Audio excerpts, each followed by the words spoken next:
Good morning and welcome to Daily Glow. Today I have 4 piles for you to choose from for a reading about how is someone thinking and feeling about you. Now, this kind of reading I've never done on YouTube before and is designed to help you um know the truth that let's say this, connect with the truth that's already within yourself, because on some level, you can feel anyone's aura regardless of time or distance. You can feel anyone's aura, and some people are more aware of this than others. Most people are not really. Oh, interesting energy there. I'm getting these cards set up and hello. I am right here. Yep. Um just had a bunch of cards fall on the floor. Yeah, I feel like there's a lot of messages that want to come out. So here's the thing. I have 4 piles. That means 4 different kinds of situations may come through. This is a general reading, so it is not a personal reading. I'm not reading for you personally. Therefore, you need to use a lot of discernment. I imagine you already know this, but I just have to say this. You need to use a lot of discernment when watching picking up the floor cards. Okay. You have to use a lot of discernment when watching a general tarot reading, but that doesn't mean that you can't have personal messages that come through for you. And so I find a lot of times the people who watch these are very, you may be a card reader yourself. You may be in some way psychic or intuitive or something like that yourself. Cleansing these cards that fall on the floor with selenite. Selenite is a crystal that carries the energy of the moon. Yes, and moon energy is also very cleansing. So we leave things out under the full moon to cleanse and recharge them. And selenite sort of does the same thing. Okay, so using your discernment and your own intuition, I would like you to choose one of these 4 piles. And of course, if nothing here resonates today, it's possible there's no message here for you today, and that's fine. I need more space. Haha. There we go. Okay. Okay. So your options here today are pyrite. This is a natural pyrite. Well, let's say a raw pyrite, unpolished. Okay. This is optical calcite from Iceland for group number 2. I'm saying pile 2, but I don't have any cards here. This is sodalite.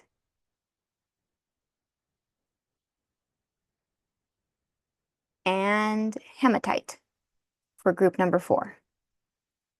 So those are your options, but to help you choose your piles, I am also going to pick out some astrology cards to help you pick your piles. So for group number one,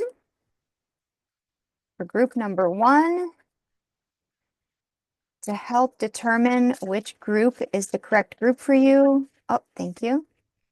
Water. So for group number 1, if you have a water sign or the person that you're thinking about has a water sign, that is Cancer, Scorpio, or Pisces. Okay. And I'm going to pick out one more astrology card for that group.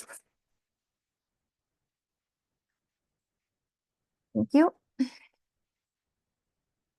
And that is in the 4th house, which again is associated with Cancer. But I'm also going to say, okay, so we got double Cancer, but I'm also going to say that this group could resonate if you are asking about, oops, sorry, trying to fix my lighting. Okay. If you're asking about somebody that you live with or a family member or a water sign. Okay, so that's for group 1. And for group 2, sun. Okay. So this could be somebody who has Leo, or it could be a masculine if you're thinking or asking about a masculine. We have the signs of Scorpio or Leo. Okay. Or somebody who has Sun in Scorpio or Scorpio or Leo. Yeah. Okay. So that's for pile number two. And that could be your signs or their signs. Okay. Either way. Now for group number three, the sodalite, our signifiers are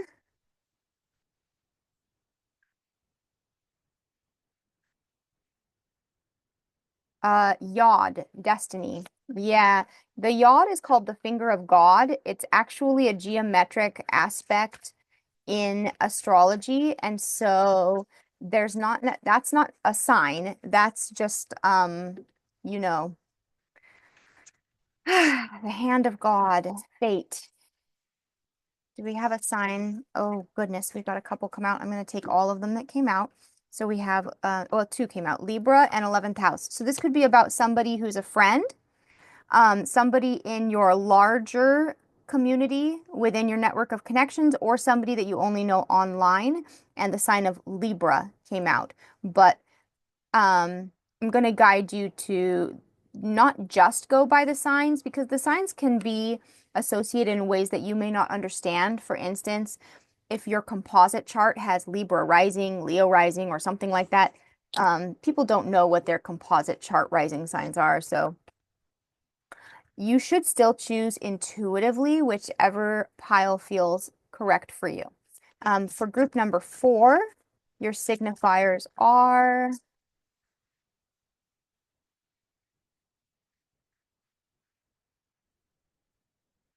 ooh,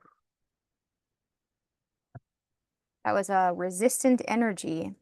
Fifth house, 12th house, and lunar eclipse change. Okay. Ooh, okay.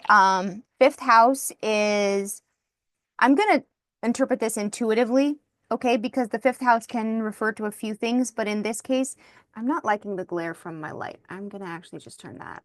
Oh, the glare is from my other light. Okay, great. Um, let's see. Yes, this is a um this is let's say this is a relationship where, or not a relationship, I'm getting not a relationship. This is a connection where there is sexual tension, okay, that it has never been explored. Yeah. And let's see if we get any other signs with that. Yeah, wow, immediately. Thank you. That is and well, okay, I'm not going to take all of these. No. Gemini. And the sign for that is Gemini. And again, if if you don't have Gemini or they don't have Gemini, that doesn't mean that it's not your group. Okay, so we have, I think, Gemini, Libra. Was this Libra? Oh my goodness, y'all, I don't even remember. Okay, so if you want to go ahead and take a moment to choose your groups, I already forgot what the signs were because I didn't write them down. I'm going to adjust the lights and I'll be right back. Okay, I believe this was Leo and Scorpio, or Sun. This was Sun and Scorpio, which could be Leo and Scorpio. This was Libra, and this one was water signs, and this one was Gemini. That doesn't mean that if you, I mean, we didn't mention all the signs. So if I didn't mention your sign, that doesn't mean that there isn't a message for you here. Please go primarily with your intuition. And you may have messages in multiple piles, or you may have no messages here today. Please follow your own discernment and intuition. And let's get started. Okay, we're going to do pile one.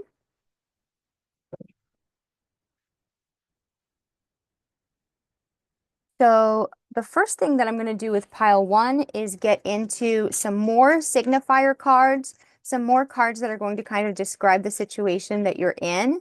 And if they don't, then that will help you know that this is not your pile. If nothing that I'm going to describe here now sounds like what you're already aware of in the situation, then I'm not reading your situation. Move on to a different group or click off of the video. This is for group one. Please describe group one's situation that they are wondering about.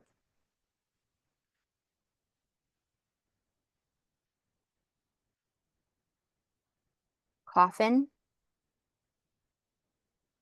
Also, the number 19 could be of significance. 11, sudden wealth. 11 could be of significance. And 25, high honor. Let's get some more signifiers.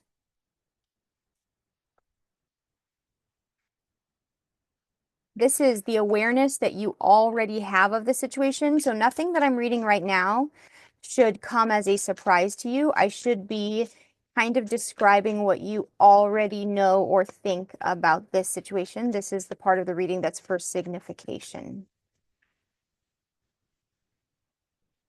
Cassette and karmic relationship.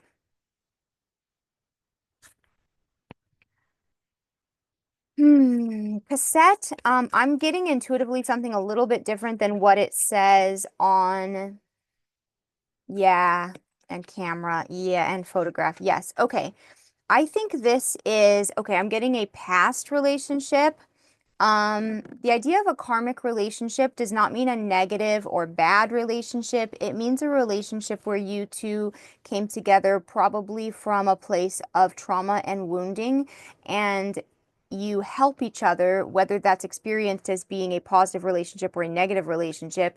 In this case, probably it feels like a positive relationship in which you helped each other to learn, grow, and evolve. That's what a karmic relationship is. So yes, sometimes they are toxic or abusive, but that is not always the case.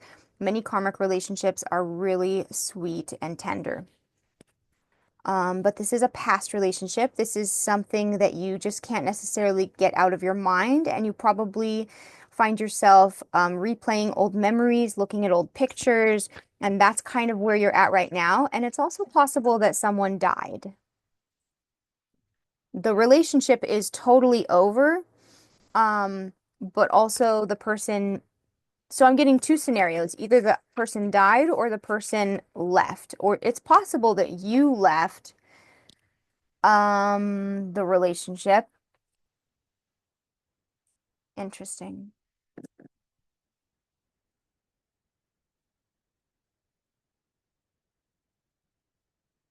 Okay.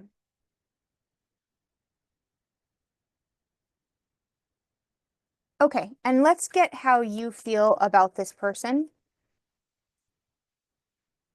Thank you. You are a great friend. Wow, you are beautiful. Okay, this may have been somebody that you didn't actually have a relationship with and that they were a friend and you really admired them. It's possible that you thought that you would become friends in the future and that it never, that you would become more than friends in the future and that it never materialized. And then something happened and it was too late. Now I'm going to get, I'm going to use these cards. This is a deck that I made, reactions, moods, and emotions. So this is a deck that I use specifically for this kind of reading when I say, what am I thinking about someone? What is someone thinking about me? So in this case, what are you thinking about this person? Generous. You think they're generous? Oh my goodness. Okay. You may have felt a strong attraction to this person, although I'm getting again that it was probably a friendship. It's possible that it was a friendship um, that crossed boundaries into a lover relationship. They call that friends with benefits. Insecure. Yes, this was at a time in your life when you were much more insecure. And you may have made some foolish decisions based on being bored or You may have become bored with the relationship such as it was, or the connection, friendship such as it was at that time.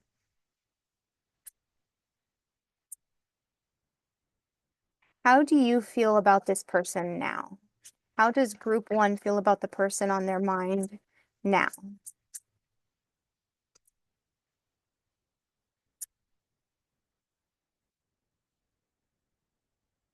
Angry, love, vain, mortified, respect. You are holding anger towards this person. But I think that you're also angry at yourself for how you dealt with the situation because you've grown since then.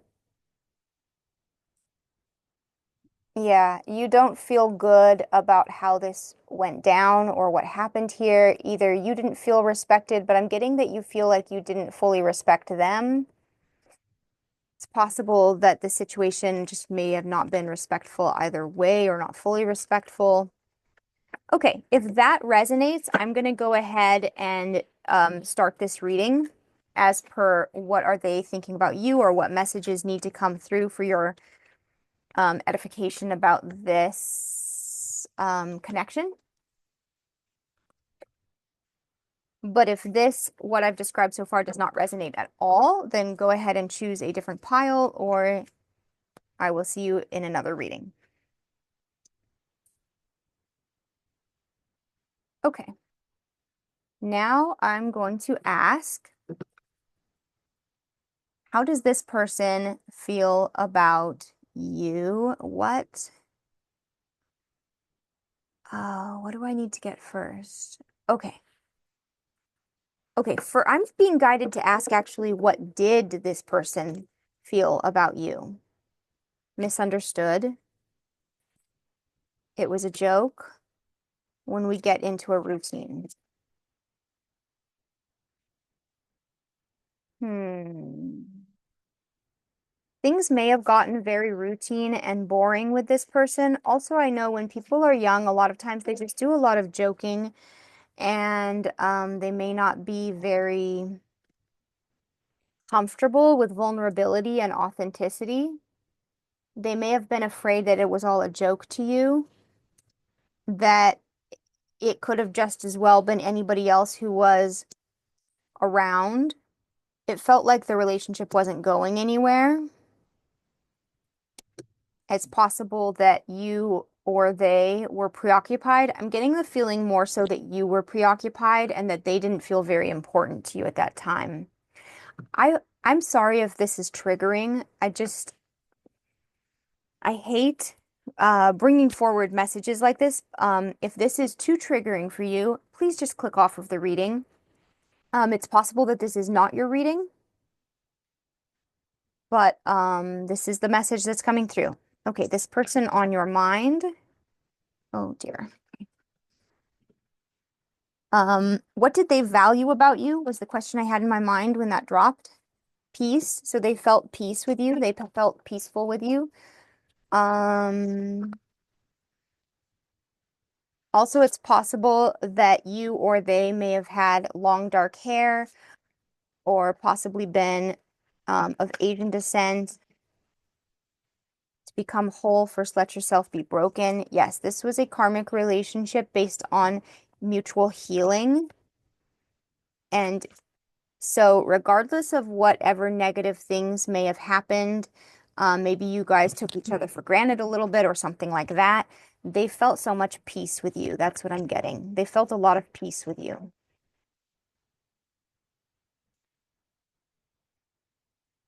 It's possible that you two had an open relationship.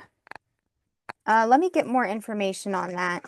Yes, that's a strong that's a confirmation. You may have had an open relationship or just an open-ended kind of relationship. I'm getting that this was not really a committed relationship. And now remember, we got humbled, and here we have humility, unpredictable, and then good news is coming with resources. I'm getting in this case money, okay? So there may have been some sort of unexpected windfall or unexpected financial situation that changed things that may have made them feel like there was then at that point a power imbalance that they may have felt maybe not good enough for you. Am I reading that right? Let me get, what do I need here? Yeah, okay, let me get these. This is how they felt about you.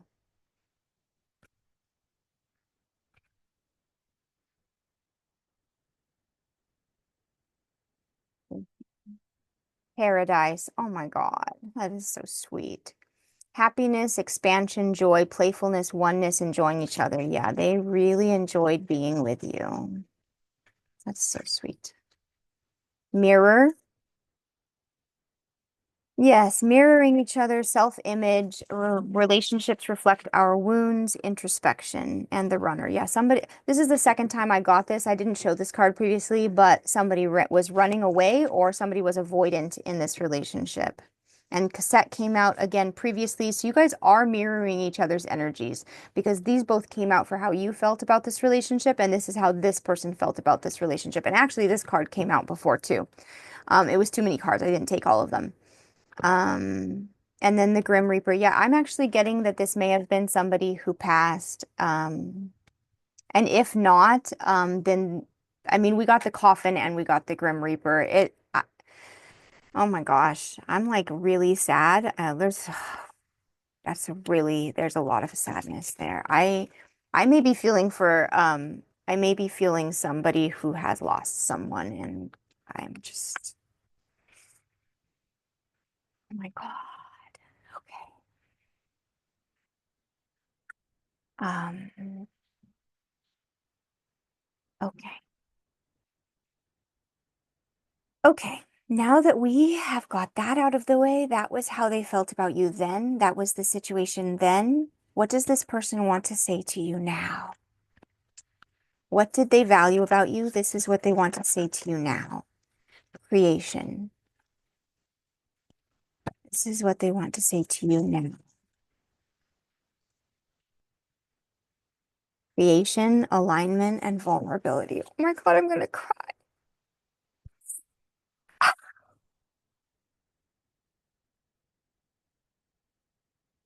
This person wants you to know that you guys did really beautiful energy work together. That you and they had a lot of energies into alignment to help you both be more vulnerable and more authentic. And that laid the foundation for other things.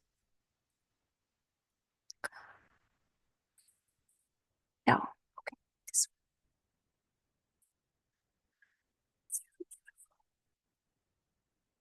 All right, guys. Let me get myself together. Okay. What does this person want you to know now?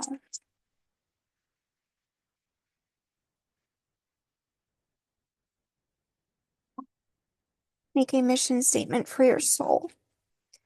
I heard that they want you to keep going.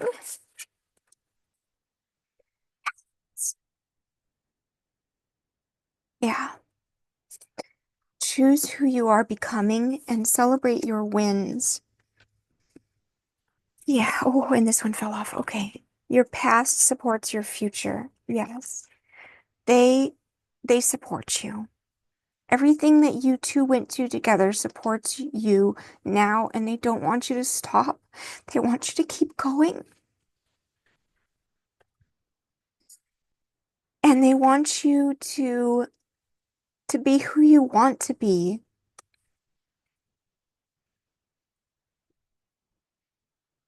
Hmm. Oh my gosh, I've not been introducing my decks. Um, this deck that I keep using is a deck that I made. It's called Divine Guidance. It's just an oracle deck that I made. This deck is these cards here are Sacred Creators Oracle from Chris Ann. Okay. And this is the Enchanted Art Oracle cards from Mimi Pettibone. I got them on Etsy.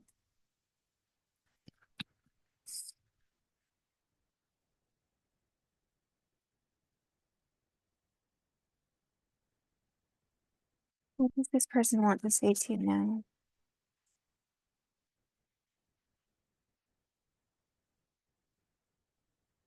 Okay, we had choose who you were becoming, and I was going to put that card away, and I was guided not to put that card away and to add to it. And here we have the butterfly, which is a symbol of transformation and evolution. And this card says, make the choice that empowers you. So this person's biggest message to you is that you need to choose, like deliberately choose the direction that you want to go in next. What card do I need to pull next? Mm, what do I need to pull next? Oh, okay. Okay. I have some cards that I'm going to use that are actually knockoff decks, or they're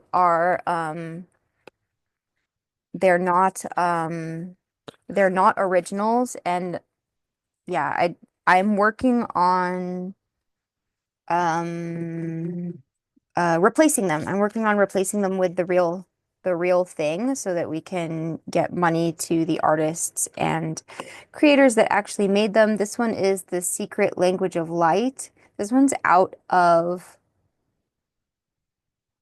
print now, so it's hard to get. But I did just order, let's see, this one, The Power of Love. We'll use that one too. I just ordered the real version of that and some others. But this one is The Secret Language of Light. Yes, this person now is coming from a place of beautiful light, very high vibration. They're in a very high vibration state right now. So they're in a really good place. And they want you to know that too. Visualize. Yes, they want to remind you of the power that you have to create your future. Hmm. They want you to take care of yourself, nourish. Okay. They want you to take care of yourself and to actively choose a future that is worthy of you. That's the words that were given to me, worthy of you. I'm gonna choose these cards. This is another card that I just ordered the correct actual version of them, but this is the knockoff version.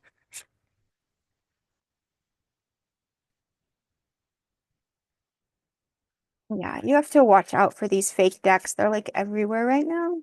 But I mean, I know better now. But when you're buying them used, it can be hard to know what you're getting. Okay, here we go. Oh my goodness. Everything turns to light. Oh, and that one too. Okay. And inner work. By the way, these are both red and orange colors. And so that's significant. Not all of the colors in here are red and orange. You see it's all different colors based on the aura colors. So this is really like root and sacral chakra, which is the lower, these are the lower energy centers, and they are really about our sense of security and connection and creation. And we do have creation right here, creation. Okay, everything turns to light. I work to improve myself. Let's see if I can get that. There we go. I work to improve myself, embrace all that life brings to me, and transform darkness into light. I allow myself to grow and become stronger. And inner work. God brings me ideal situations for my inner healing. Now, please replace God with whatever you, like whatever way that you think about the divine.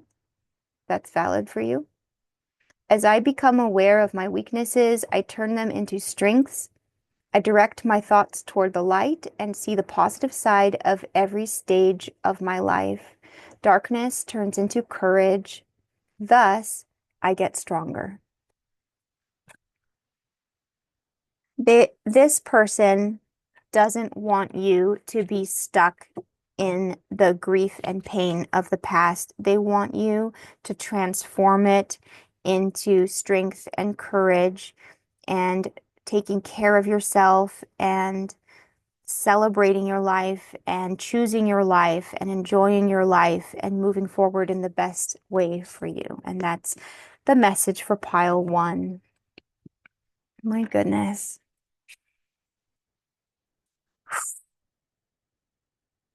Okay. Gosh, I hope I did. Um, I hope I conveyed that message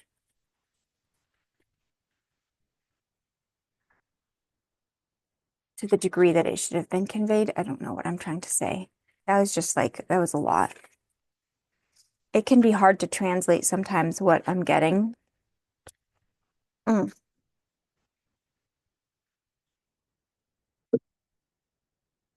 Into words.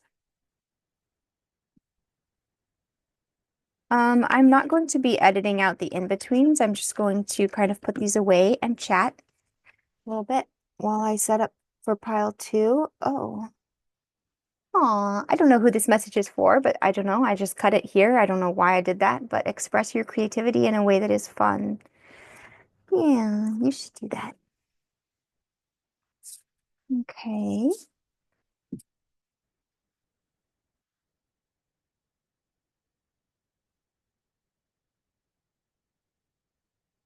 I don't know why I put those away. I think I'm gonna need them again. Let's just leave that out. Thank you.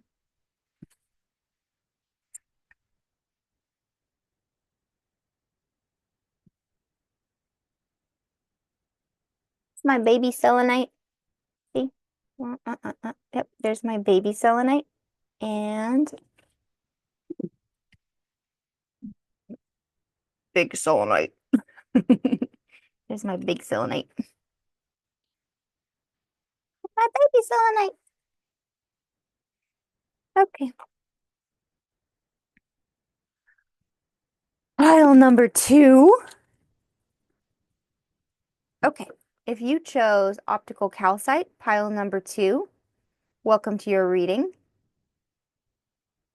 Isn't that beautiful? I love optical calcite. I don't totally remember what optical calcite is for. Let's see. Oh my gosh. Okay, I'm just saying, guys, I started this reading at 11:11.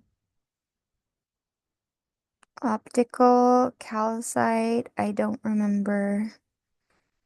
Joins your emotions with your intellect, which results in emotional intelligence. It supports a positive outlook even after you have lost your motivation or are edging close to despair. Because it boosts your energy levels, it helps you overcome low motivation. Clarity of mind, helpful for meditation. Okay, that's nice. Optical calcite, pile number two. Optical calcite. Okay, I'm going to start out pile number two by, as I did with pile number one, by choosing some signifier cards that will help you to know if you are in the right place. These signifier cards will describe the situation such as you are already aware of it, and if it doesn't match your situation at all, then this message is not for you. So go ahead and choose a different pile, a different group, or maybe this message isn't for you. Hang on, I don't know. That's a lot of cards. There, thank you. Okay. We have child, wealthy man, mature woman, privileged lady. Okay. Okay. And let's see, signifier cards. Oh, The Phoenix, new phase, rekindle, renew, transformation, growth, changed mind, lightning, sudden change, shocking news, surprise, epiphany, upheaval, transformation, passion, soulmates, coffee cup, which is meeting, friendship or meeting and conversing, and coffin. Okay, this is feeling like a very complicated message, and I will tell you why. There are a lot of players here. This could be a third-party situation. There could be a child or children involved. There's soulmates involved. There is, at the first card that came out from this deck is the Phoenix. So somebody wants to rekindle an old, that would be you, because we're reading like what's your awareness and like what's your take on this situation. This may be somebody that you had a relationship with in the past, or even maybe have a child with, that you felt like it was a soulmate, yes, that there was a lot of chemistry, like schmexual chemistry, okay. I have to be careful of what words I say on YouTube, so can have fun with that. This may be somebody that you want to meet again or recently ran into again, and you may be wondering whether this relationship is like completely over. I think it is. You may even be divorced. I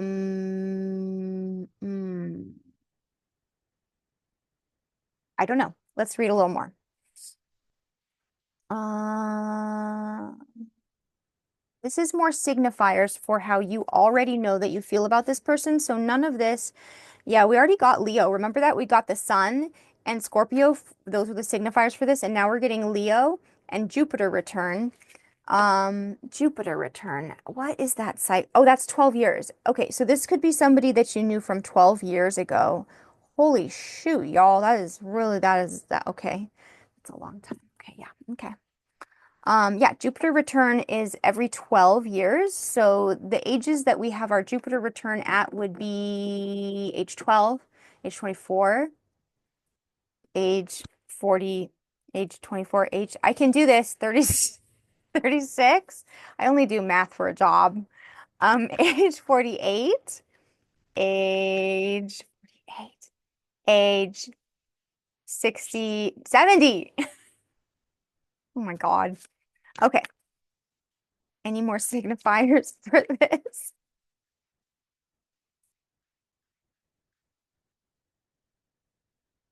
Eighth house. Yeah, that echoes the coffin. This is dead. This relationship is over. Over. But see how we have endings and beginnings, and we had the Phoenix? I think that you are hoping that it's not dead or that it could be reborn. Um, but you or they have a child, and there's a third party. Okay. Okay. Okay. So if that doesn't resonate, this is not your pile. So, go pick a different group or different reading or something. I'll catch you another time. But I'm going to read for this situation. Okay. Oh, by the way, so either somebody involved is at a Jupiter return age, which is like every 12 years. So again, that's like 24, 70. Forgot all the numbers in the middle, 36, those numbers, right? Or it's been 12 years. So one of those. So if that does not resonate, again, you can pick a different reading. Now, how I'm gonna get different ones. Okay, what did this person value about you? This person on your mind, what did this person value about you? That's a lot. Okay, that's too much, in fact, actually. Selenite.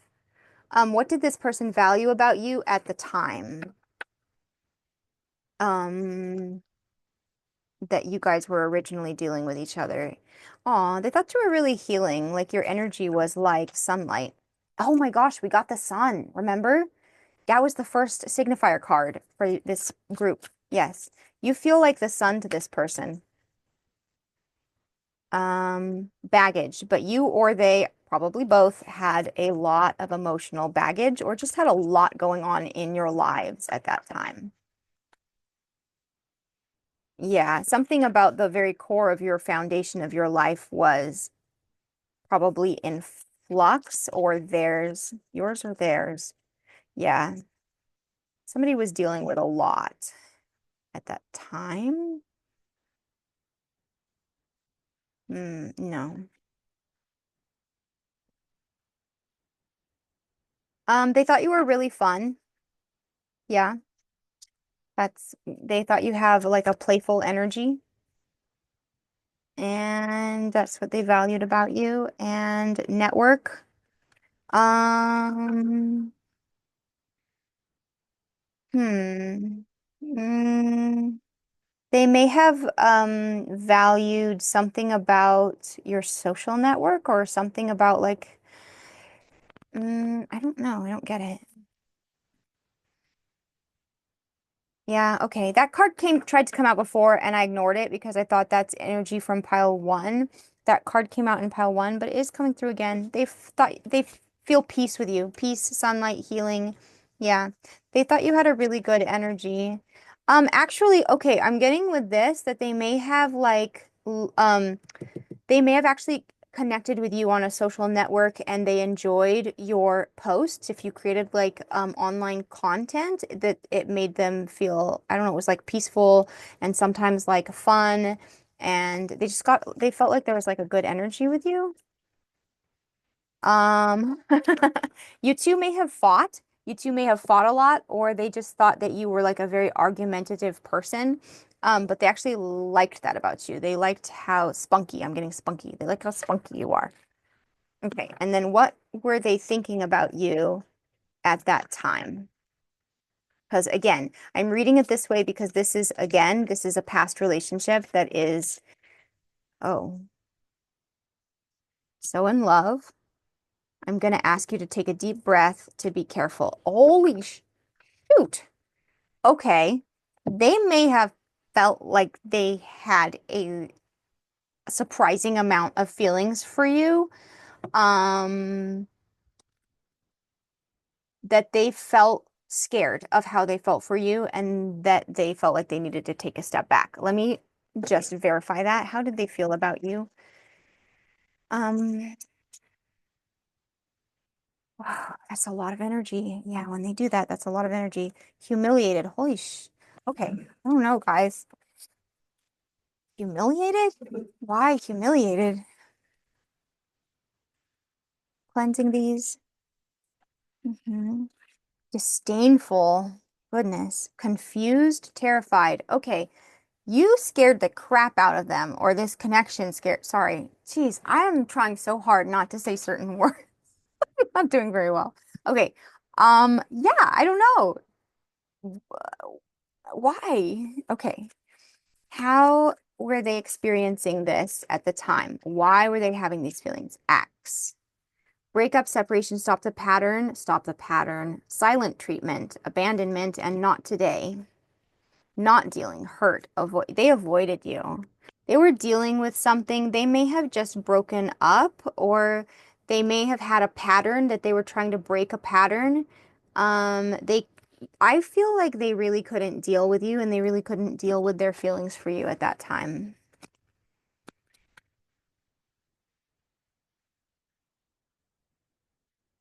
Anything else? How are they experiencing you at that time? The golden mirror, self-absorbed, narcissist, one-sided relationship, love bombing. Okay. They may have thought that you were narcissistic. They may have thought that you were self-absorbed, especially if they were looking at like, say, your social media or something, you know? They also may have thought that this relationship was one-sided, that they had these feelings for you and you didn't have those feelings for them. But one way or another, they thought the whole thing was like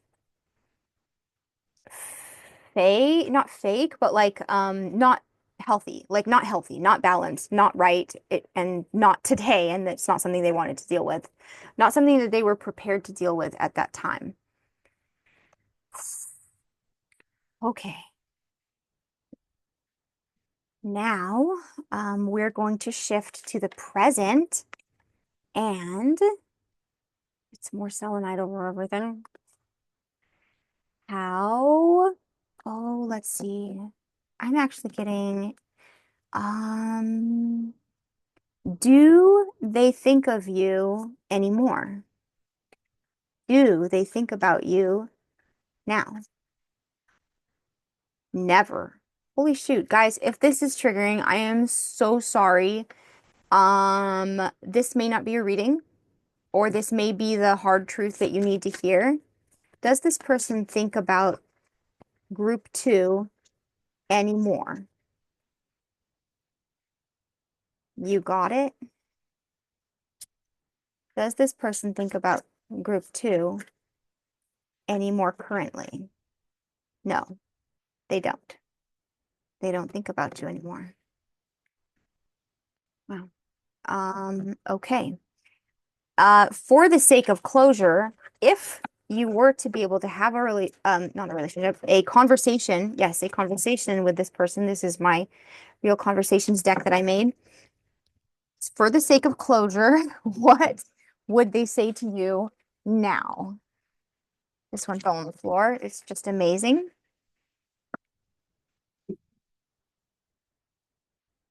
One moment. Interesting. My battery died on the other. I had like something else going and the battery died on it. Okay. That may be relevant. What if I would have tried? I'll be misunderstood. When we get into a routine, it was a joke. Those two came out in the last reading. Okay, why are some of the same energies coming out? Maybe these are the energies that are just in the collective right now. So what they would want to say to you is that in retrospect, it was amazing, and they wonder what could have happened if they would have actually tried, because I feel like this is a situation where they just avoided you because of other baggage and other stuff that they had going on. And also because of the fear that maybe it was one-sided, that they would be humiliated, that they would be misunderstood. And probably because they felt like it wasn't the kind of connection that could withstand like everyday routine or like everyday life. Also, because you're a very playful person, they may have thought that it was or would be just a joke to you. Hmm. Okay, I'm going to pull a very triggering deck, but this is already a very triggering pile. So it's hard. Yeah, these messages don't necessarily even want to come out. This is In the Shadows Oracle cards by All Things Intuitive. I got them on Etsy. So what would this person say to you now for the sake of closure? I don't need your approval. Damn. Okay. Yeah, they may have felt judged by you. I don't know how to let you go. Okay, that's a little different because I thought they don't think about you anymore. So, what's the truth there? I scared myself that day. Yeah, they were definitely scared of how they felt about you previously.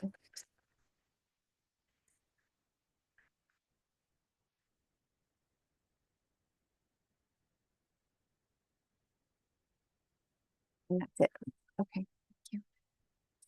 And I'm also going to pull another card from the same another deck from the same creator. We have the Hidden Truth Oracle by All Things Intuitive. Do we have a message from this deck for pile two, for group two?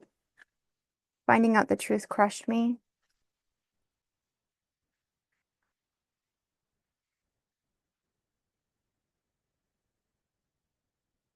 Anything else?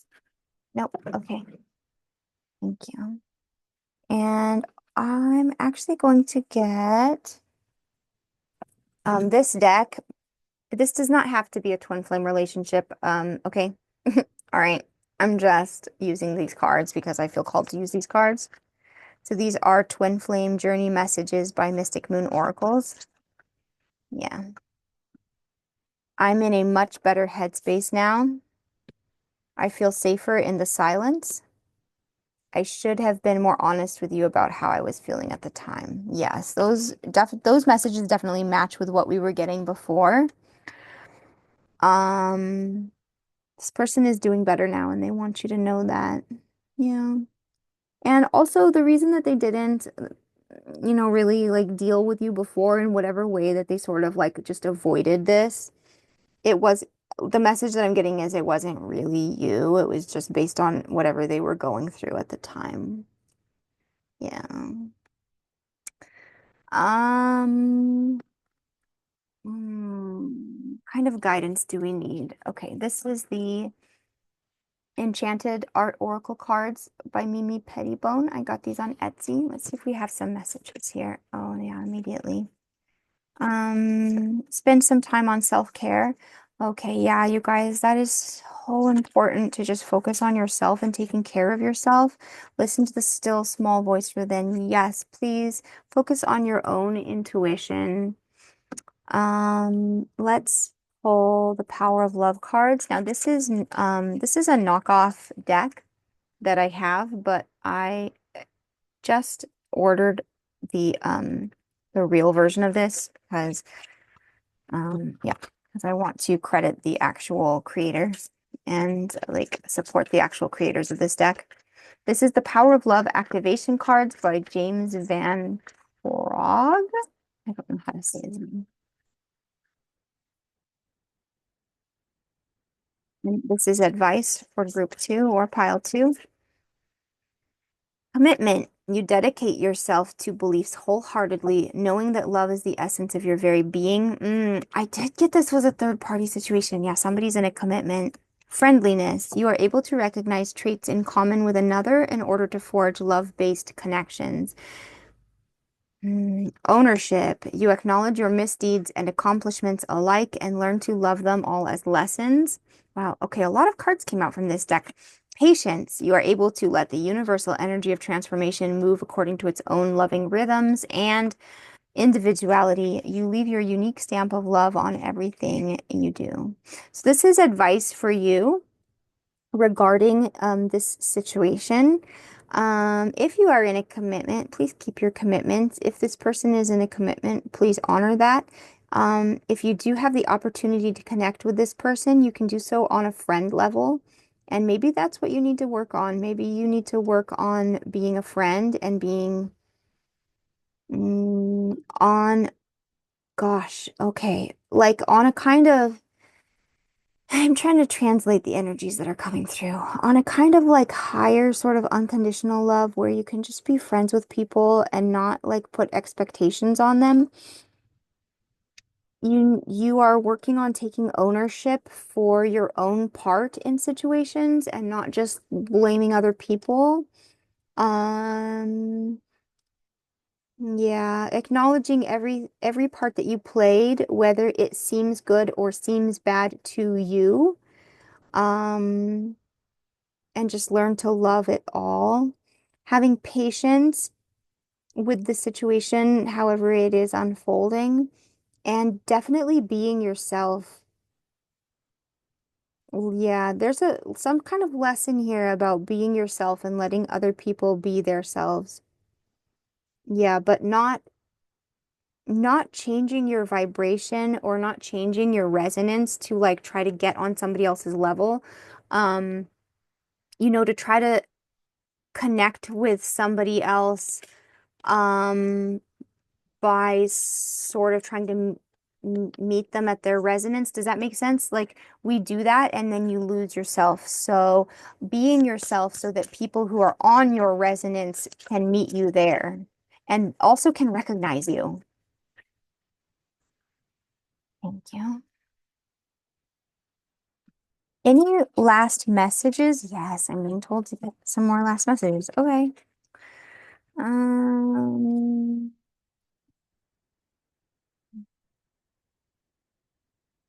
these are the hugest cards ever. These are like psychology terms, okay? So these are really hard to even like shuffle. Let's see what we can do here. I almost never use these, but they're kind of fun. Mm, here we go. Whoa. Okay. Wow. That's really loud.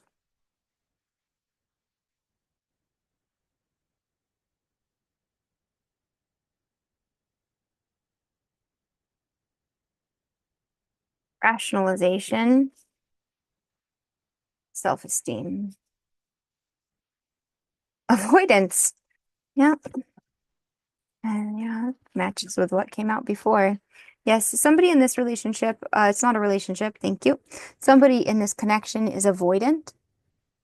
Rationalization, what does that mean? Rationalization. A defense mechanism in which an individual unconsciously finds plausible explanations to justify unreasonable or intolerable behavior or feelings, thereby concealing true motivations. Holy shoot, y'all. Okay. Applying after the fact explanations for discreditable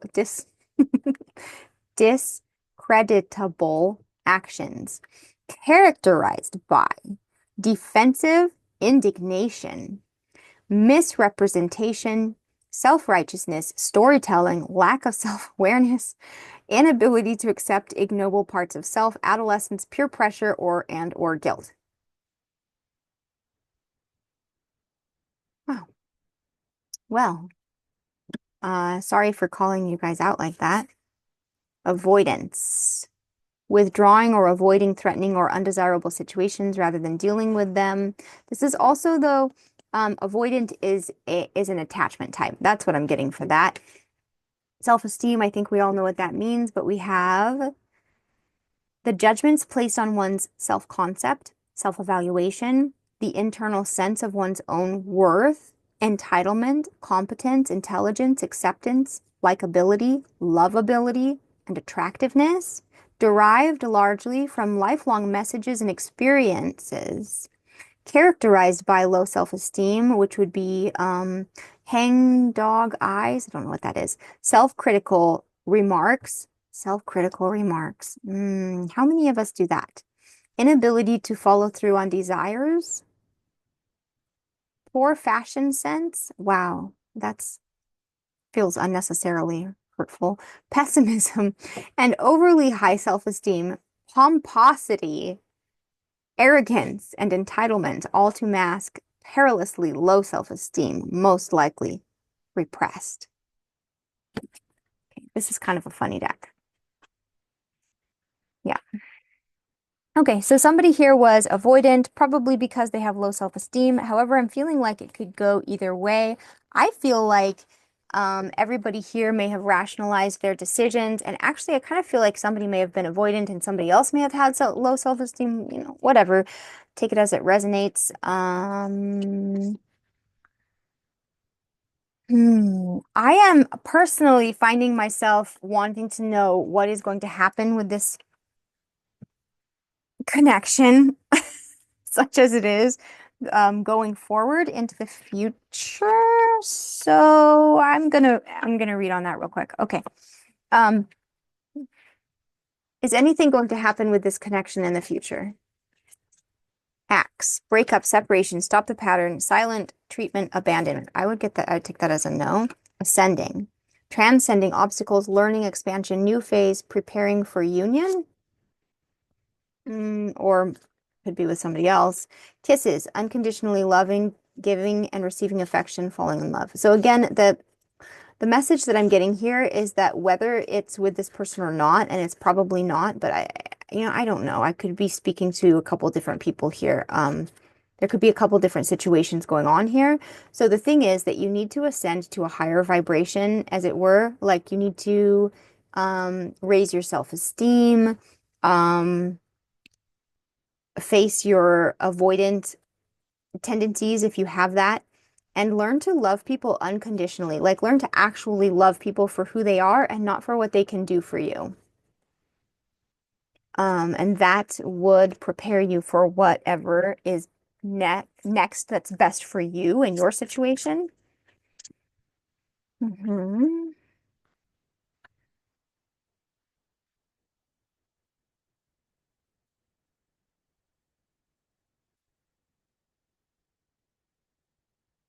Give your relationship a chance. Work on your partnership. Okay, if you are in a partnership, then you need to work on it. If you're thinking about somebody else who's in a relationship, you need to leave them alone. I'm sorry. That's what I'm getting with that. True love. It is safe for you to love. Worth waiting for. Passion. A lot just fell out. Attraction and reconciliation. Okay. I might be giving a couple different scenarios here, but I'm still getting the same message. What I'm getting is where true love exists, it's worth waiting for, and there's no rush. And anybody who makes you feel rushed or puts pressure on things well, that's such a red flag. There's no pressure or urgency to things that are real, authentic, and true, okay? And that's not to say that people may not feel pressure, but if you feel pressure or urgency around a situation, that should inform your actions, and you can't pass that off onto somebody else, okay? If you feel pressure or urgency, you need to examine why that is and whether or not there's something more that you need to do, but not feel like your internal pressure or urgency or sense of urgency or sense of maybe your biological clock is ticking, whatever it is, like that. You need to think about what that means for you and not feel like that means that you need to put pressure on somebody else, you know? I hope that I don't know if I'm saying that correctly at all. I feel like there's a lot of you said the word, Caitlin. Okay. There's a lot of passion and attraction here. Um, but the thing is that if it's true love, it's worth waiting for, okay? And the thing is that it is safe to love. But that's talking about like actual unconditional love, okay? That's like real love. Like real authentic love is just caring about other people and wanting what's best for them, appreciating them, honoring them, respecting them. Like that's real love, okay? And yes, passion and attraction and affection is all beautiful and wonderful, amazing, wonderful, but you can't rush that stuff and you can't jump to that. Like you have to build from something else. And what you have to build from is something that looks a heck of a lot more like friendship. And if you're patient and if you're coming from a place of authentically actually caring about somebody, and that includes honoring whatever kind of situation you or they may be in now, okay, then it's possible that there is a chance for reconciliation. In fact, I feel it was inauthentic for me to say it that way because I am seeing reconciliation coming into the future for whoever I'm reading for right now. But I don't know, guys. This situation feels a little bit messy or complicated. I mean, okay, on an energy level, it's not really complicated.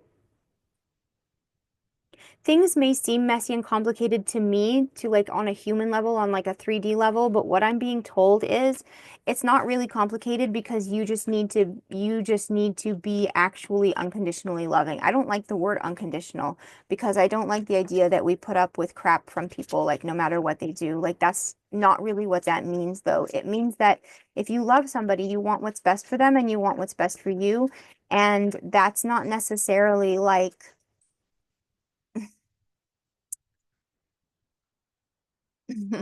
that's not necessarily what you might think it is, okay?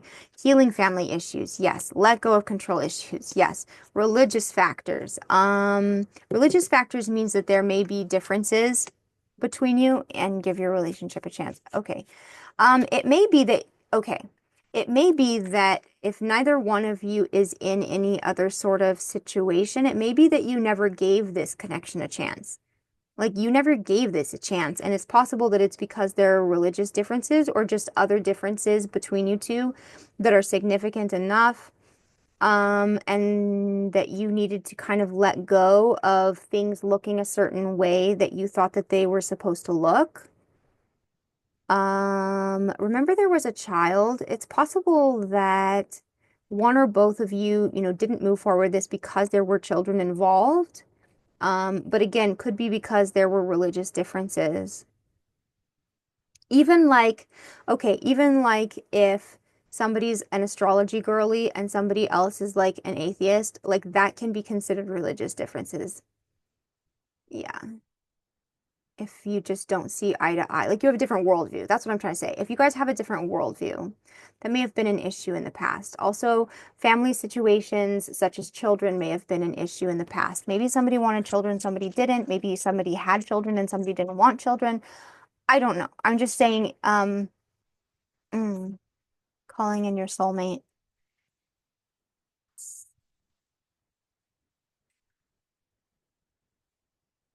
Your prayers, affirmations, and visualizations help bring you together. I think that you need to not be really focusing on just one person, but focusing on yourself. Like, sorry, I know you're tired of hearing that, but like just focusing on what's healthiest and best for you, and also definitely letting go of control issues about what you think that that soulmate is supposed to be like or look like. Yeah.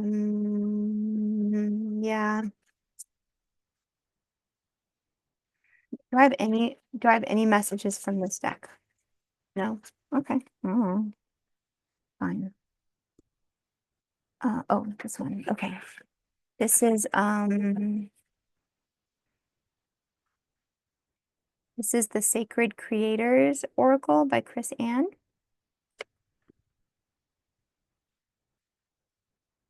Okay. Any last messages? Any last advice? Thank you. Welcome the Divine Masculine. Okay. Okay. If you are somebody who identifies as feminine, then you need to make space for the Divine Masculine in your life. And we'll talk, oh, and the number 19 may be significant.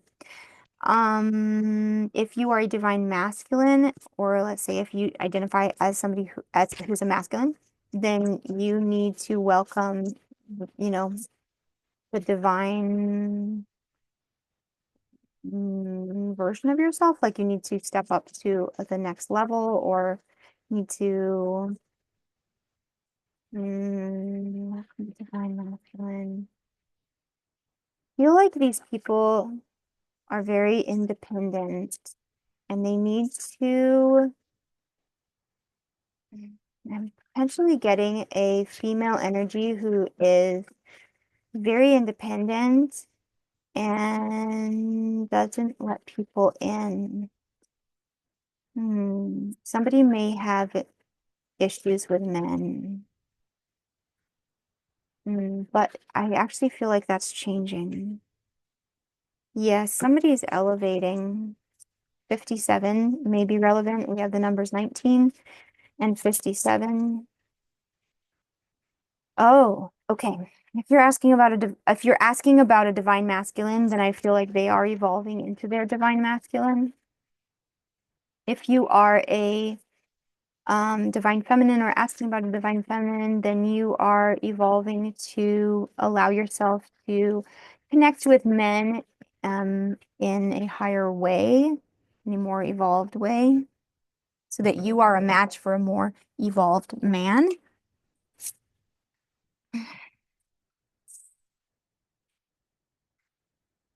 Shift the way to new potential. Yeah. Yeah. So in order to experience this connection differently, both parties will need to ascend. And that's possibly already happening. I'm not telling you that it's not, but that's where it's at.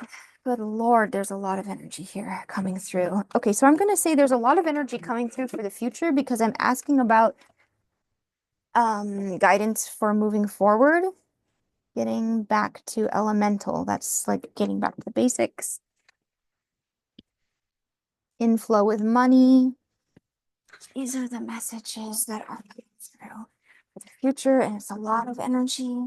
There's still a lot of energy here, which makes sense whether we saw Phoenix at the beginning and we saw reconciliation and limitations inspire innovations. The edge of evolution feels messy and fill your cup with sacred giggles. Okay, so this is the advice.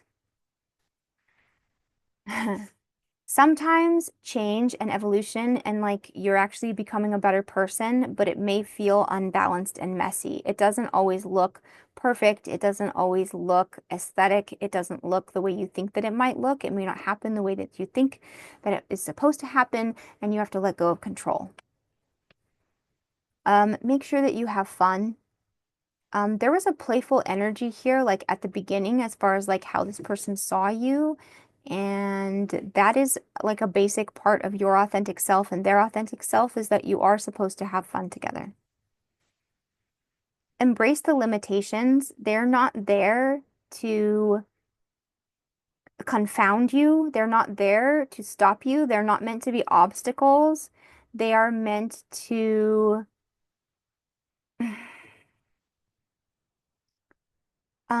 I don't know how to say this. You have a creative energy that can work with these limitations. I don't know how to say this. It's fine. Whatever you think is going wrong, it's not. It's fine. There is either money coming in or there needs to be a shift to focusing on money because the life that you're working on creating next is going to require financial resources, and that would be a whole different reading. But you can just shift into a thought process of feeling that you are in flow with money. And I'm going to invite you to just think about that. And I actually also need to think about that because personal aside, yes, that's something I need to work on. Get back to elementals. You may need to get back to the basics. Ooh, okay. Also, when it comes to like this particular connection, stop trying to skip steps. Like, just take it back to the basics. Like, you need to just be friends.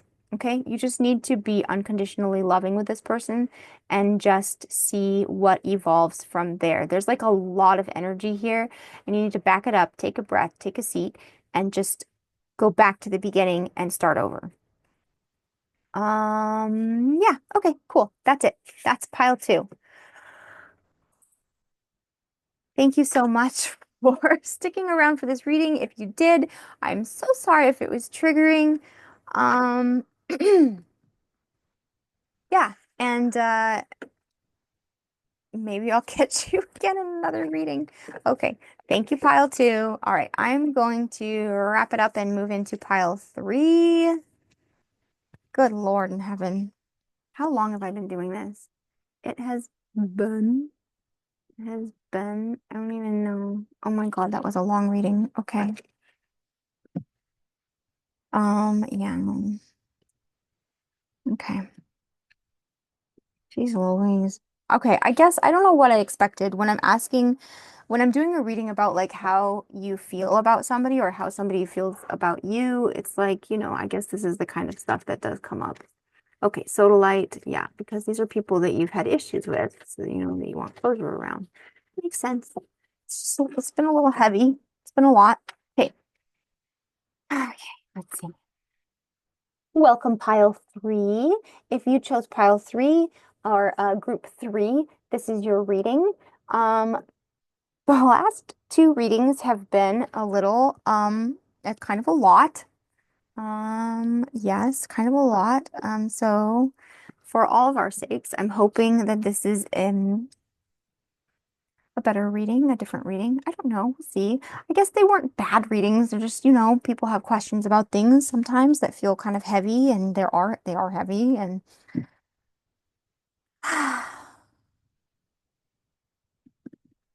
my moon in Gemini is learning to be okay with things that are hard and heavy. Yes, and it's okay. It's okay. It's okay. Okay, I'm going to do a little bit of an energy check-in with what this situation is as far as what you're already aware of. And if that does not resonate, then it's possible that this is not your pile. So what I'm doing next is reading the energy um, that you're already aware of from your perspective.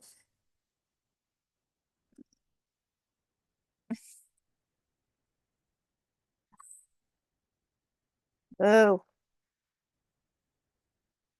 okay, so if this part of this reading does not resonate, then please go ahead and choose a different group or choose a different reading or something, and maybe I'll see you another time. But Stick around and let's see if at least this part of the reading, if there's some part of this that like resonates for you, then there may be a message in here for you.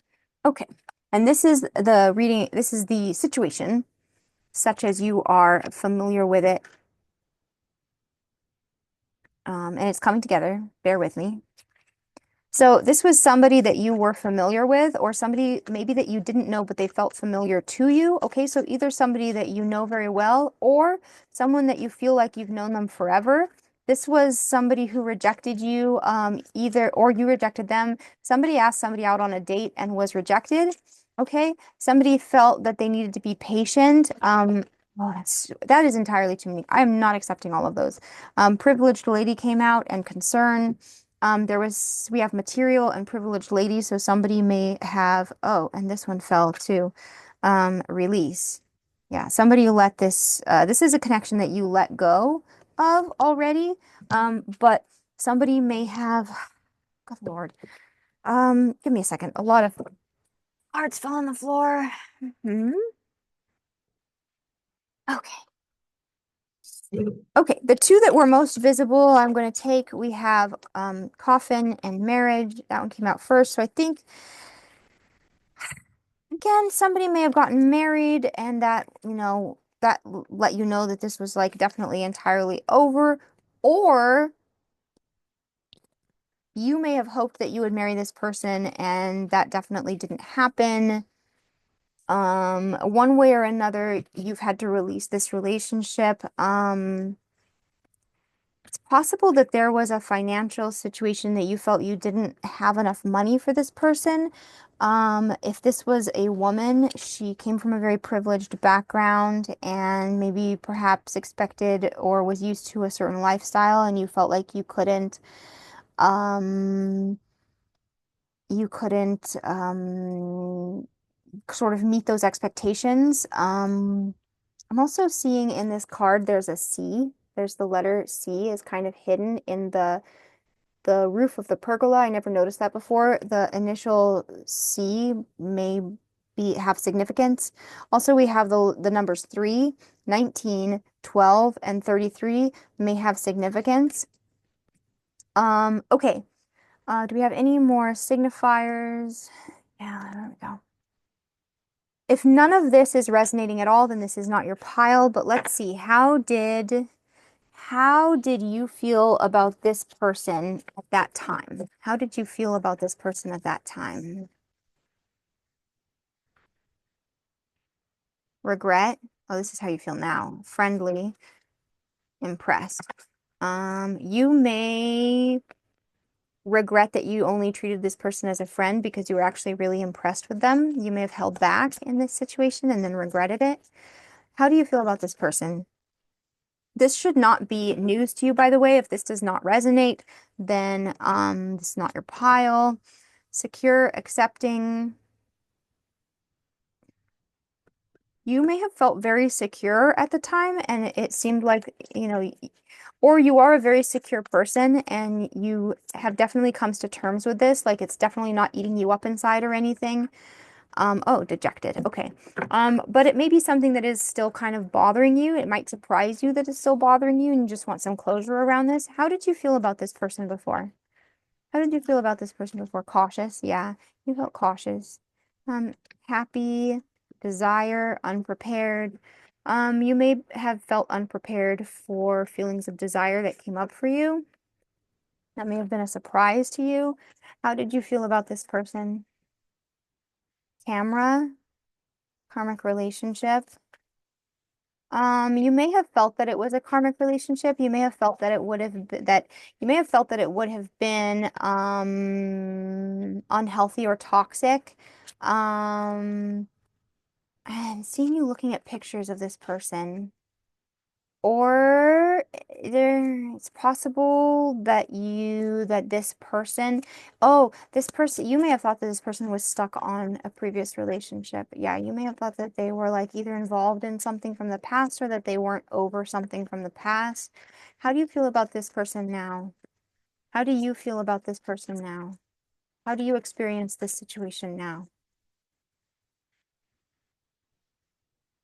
Healing heart, you're healing from this. Okay. Passion. Wow, the passion and desire is still there. Palm tree and security, and we had secure. Yeah, you've healed a lot from this. You feel really secure. You've been focusing on yourself and time. So focus on self-worth, time to heal, self-appreciation, shadow work. Yes, you've been really focusing on yourself and you have healed from this situation. Um, it's also possible that somebody left you for a karmic relationship. Oh, shoot.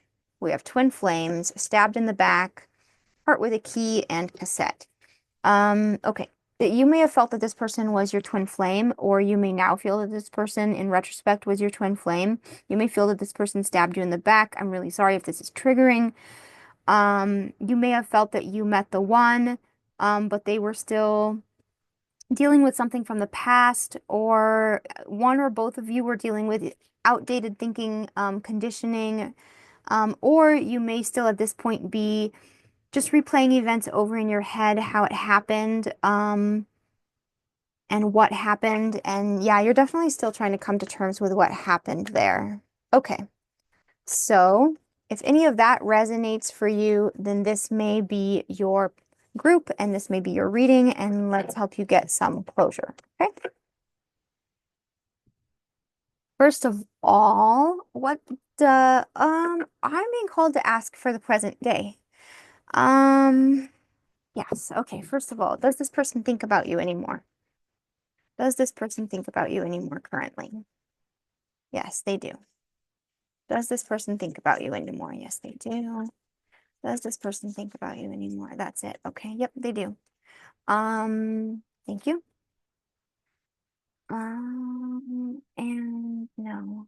I don't want to pull those cards. Okay. What does somebody think of you? These are the Narada storytelling decks, storytelling cards.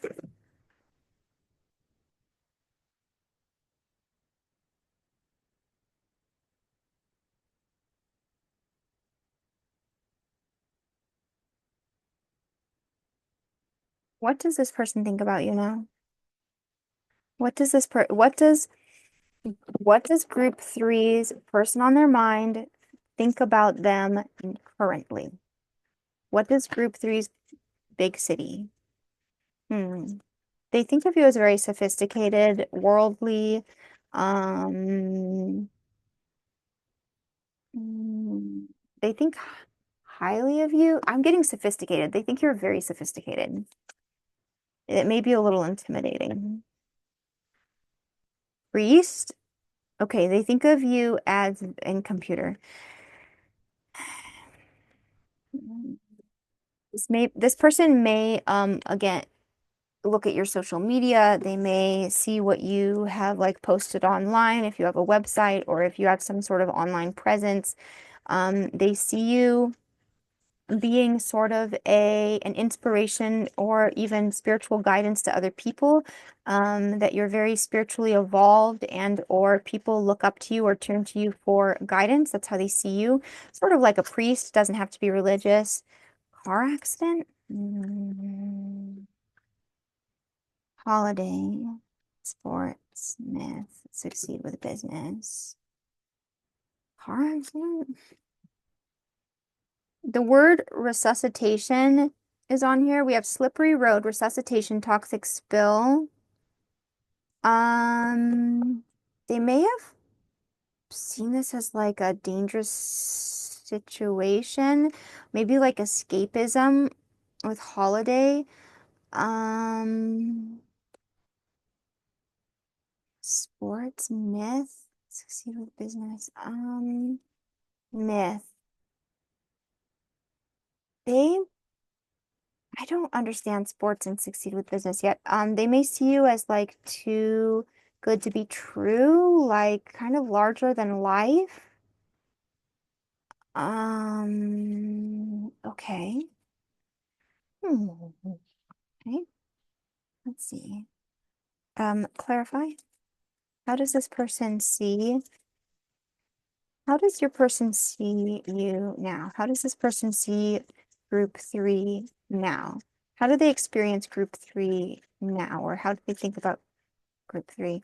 Heart with a key, the one, perfect. I think they see you as perfect. They may see you as perfect. This person may have you on a pedestal. Um, yes, how do they see you now? This is one of my decks that I created. It's called Divine Guidance. Peace. That has come out in almost every pile. Oh, that has come out in every pile so far. Yes, they feel peaceful around you. Jeez. They feel peaceful around you. Okay. You have a very soothing presence. That's what I'm getting. Alignment. Yes, they see you as somebody who's very spiritually balanced or just very highly evolved. They have a floor volunteer. Oh yes, this person. This person definitely has you on a pedestal. Pinnacle, you are the best. They think that you're perfect, you're the best of the best. Yes, they think very, very highly of you. That's cute. What does this person think about you now? Oh, geez. This person feels that they messed this up. Says, oh, geez, that's way, way, way too many. Yes, I ran away. They are not you. This person is very intimidated by you. And if they played games with you or if you felt betrayed by them, it's because they feel incredibly intimidated by you. Yes, and you drive me crazy. Yes, this person feels like they can't even really be their true self or they can't really feel balanced around you. So I don't, this is kind of a little bit negative, so I just want to clear that. Um, yeah, this person does not feel like they're a match to you or they don't feel like they're worthy of you. How do they feel about you now? Let's see. They do feel like they fumbled you, basically. If you guys had an opportunity in the past, they feel like they fumbled it big time. And I think that they definitely are watching your whatever content you have online. They're checking it out. Hmm. I think that you're motivating to this person, by the way. That's what I think I'm getting with sports and succeed with business. This person feels very motivated by you. Yes, you're probably very inspirational to them, but you also trigger them very much. Why do they feel triggered? They may, this is a message that's come out in some of the previous piles, or at least the previous pile. They may feel scared of how strongly they feel about you. Like it doesn't, um, yeah, it's scary. It's intense. How do they feel about you now? How does pile three's person feel about them now, currently, please? How does pile three's person feel about them currently? Dejected. That came out in the last pile too. Dejected and accepting. That came out in the last pile too. Okay, you may have messages in pile two. Yeah, they have accepted the situation because just to be frank, they don't think that they're good enough for you anyway. So of course they've accepted the situation, but they feel very dejected about it. Okay. Oh my Lord. We have love, lonely, infatuated. They really care about you. I'm going to go ahead and say that they really care about you. The word love can mean a lot of different things to a lot of different people. You know, I don't want to tell you that they're like in love with you. I mean, we also have the word done. They think that you're oblivious to them. And again, they're like very tolerant and accepting of that. Something is a turn off in this situation. I mean, obviously you guys were not like together. They think that you were unimpressed with them. That's the turn off. Yes, they think that you were unimpressed with them. They don't think they're good enough for you. They think that they were just infatuated with you, but they really truly care about you. They think that you were oblivious to them. The situation is completely done. I mean, they don't even think that you're done because they think that you are totally oblivious to them. So they're done. They feel lonely. They may have approached this situation playfully, in the beginning and you were unimpressed, and then they realized that they were infatuated, and then they felt turned off, and but they actually have like real feelings for you, but you were oblivious, but the whole situation was done, and now they're lonely, and then they were dejected, but now they've come to terms with it. Good Lord. Okay. That's how they feel about you now, and it's triggering. But they still feel compelled. They think that you're perfect. Yeah, they think you're perfect. They think they're not good enough for you. They think you're practically like mythological, okay? Like a priest in a big city. I don't know. Like, yes, they see you as like the best.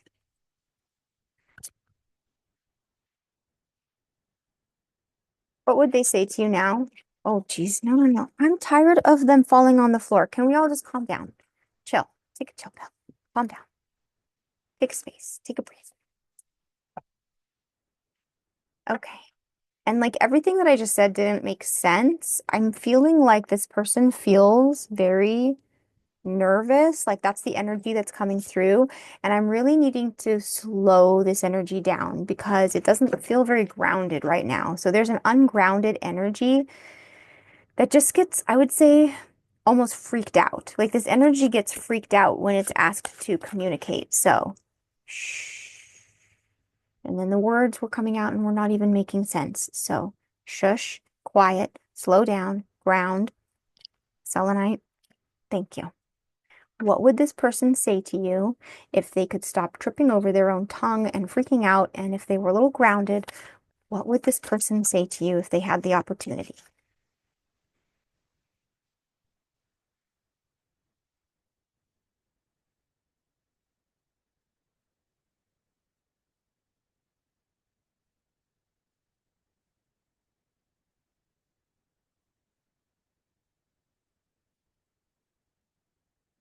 Are you 100% sure who's involved?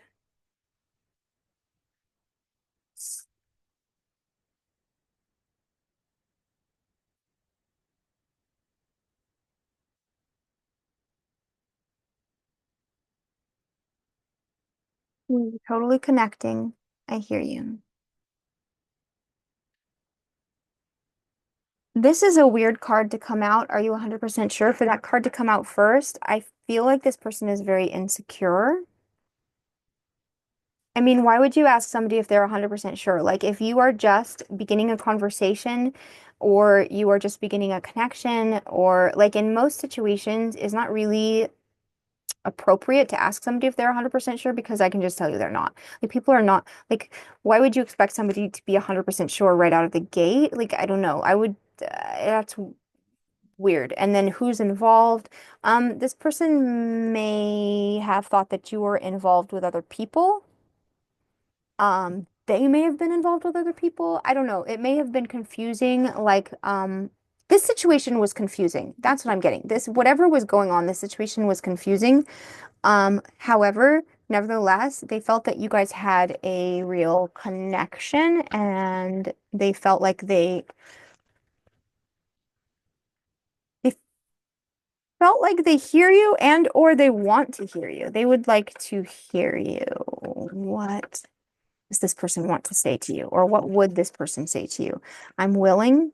Mm, mhm.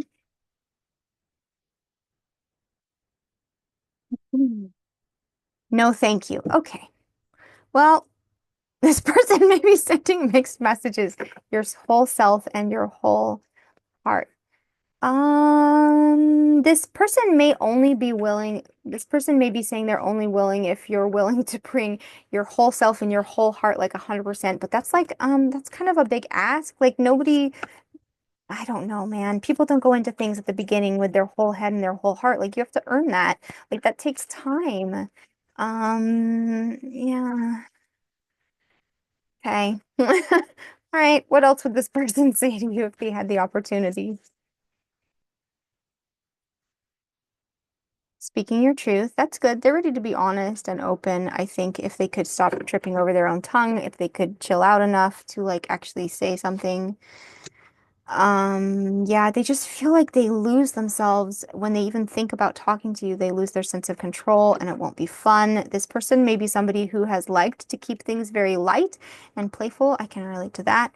Yeah, I don't want to. It's a lot of work. Yeah, psh, okay. Well, some things are, okay. Yeah. I think that this is the kind of person that they've been. They don't want to do it. It's a lot of work. They don't want to do something that is like hard and scary and like it feels like you could lose control. But I think what they're trying to say is that they're willing at this point to hear you and they're willing at this point to tell you the truth and hear your truth and that they have probably evolved to a level where they're ready to do that, even though it still makes them very scared and nervous to think about it. Don't take it out on other people. Yeah. If there's been triangulation or if there's been other people involved, they just want to talk to you and to sort of like clear the air and have it be yeah, and not be bringing other people into it. What if I would have tried? I think that came out in the last pile, or maybe it was the first pile. I don't remember anymore. Yes, there's regret here. That one came out before too. Yes, because they think that you're amazing. They really do. They really think that you're amazing and that they should have at least tried or done something differently. Anything else, what would this person say to you if they could? If they had the opportunity, what would this person say to you? Thank you. The difference is just do the fun thing. I think this person is somebody who has just picked the fun thing because I'm just gonna say it. I think this person has low self-esteem and yep, and this is their signature move. Yeah. And that did kind of come out in the last reading too, low self-esteem being an issue. Yeah, that you may have messages in pile two or even pile one, possibly. Anything else that this person would say to you? Oh, I still feel it. It really helped me understand. Okay, they've really grown from whatever happened between you guys, or on their end of things. Whatever feelings or whatever sort of connection they felt with you before, they still feel it, and it's really helped them to grow, and to understand that they can't avoid having real, honest, and sometimes difficult conversations with people. Yeah, that's something that they've learned from that. How do they feel about you now? Okay, I don't want to be getting these huge chunks of cards, please. Let's try to do this one at a time, okay? Powerful. This connection feels very powerful to them. Yes, the feelings that they feel are, I would say, overwhelming, possibly empowering, but I didn't really get that. I just think that this feels like a powerful connection to them. What are they feeling for you? Resolute, strategic, motivated. Yes, that's what I got with like sports and succeed in business. I think that you make this person feel very motivated, but also overwhelmed. Yes, they feel overwhelmed by this. How does this person feel for you now? Or how does this person feel for pile three or group three now? What are their feelings for group three currently? Used, protective, indebted, respect. Why do they feel used?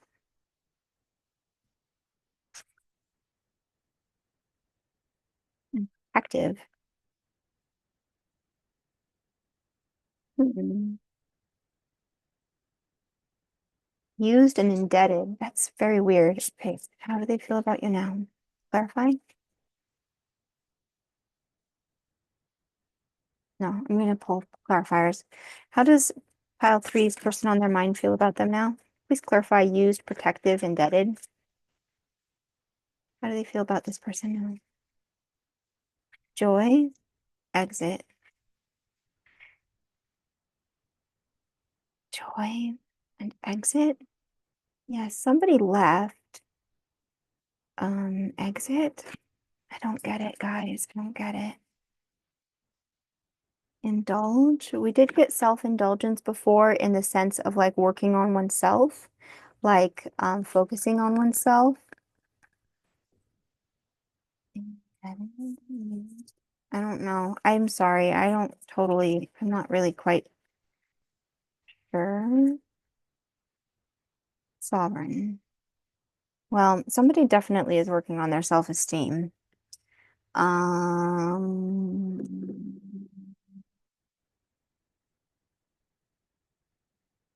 where are my... Oh, let's try this. Okay.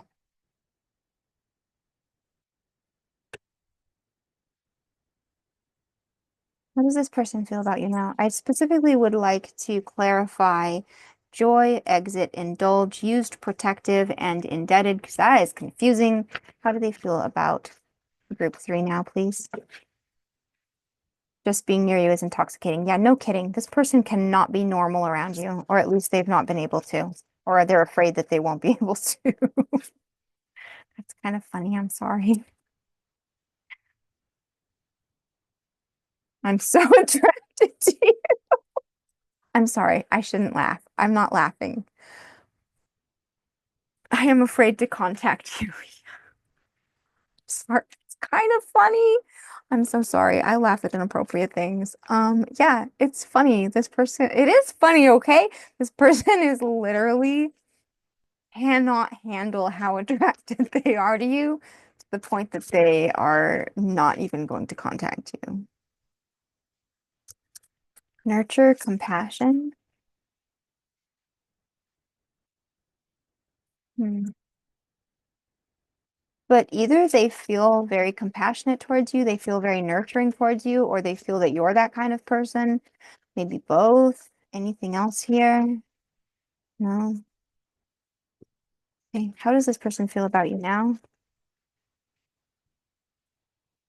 Thank you. Trust. This person feels that you're trustworthy. They also want you to know that they don't have any, if you felt used in the past, they don't have any other agenda. They're just extremely dorky for you. That's all. There's no agenda. Yes, that's what I feel. They just feel very tender towards you. Anything else from this deck? How does this? Oh, yeah. Okay. Worth waiting for. Express your love. I want you to know that they're worth waiting for. This person may be codependent, but they're forgiving and learning. Also, there may be children involved. That's so funny. I'm sorry. I'm so sorry. I wish that I didn't have an inappropriate sense of humor. I just am cracking up that this person's spirit is coming through and telling me to tell you that they think that they're worth waiting for. They want to express their love to you. But okay, just to be honest, I'm not sure if they will because this person is an absolute mess over how they feel about you and it has them. Yeah, this is an insane amount of energy. They feel very, it's very, I don't want to say stagnant. It's just they're sort of paralyzed at the moment. One moment. Okay. Mm.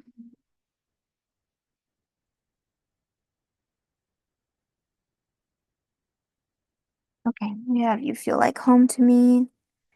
My heart is telling me to just do it. I'm finally feeling the consequences of my actions. Seeing reminds me of the things that I know deep down, and that's not always easy to deal with. Yeah. The grass wasn't greener on the other side. If they chose somebody else instead of you, yeah, it's not, they're suffering the consequences of that decision. My mind and heart always comes back to you. Mm-mm. No. Um, by the way, that's a twin flame deck by Mystic Moon Oracle.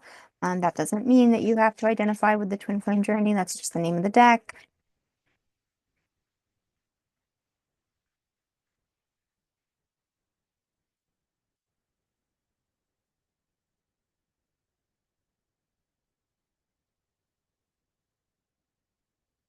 Yes, this person does not feel ready to approach you yet.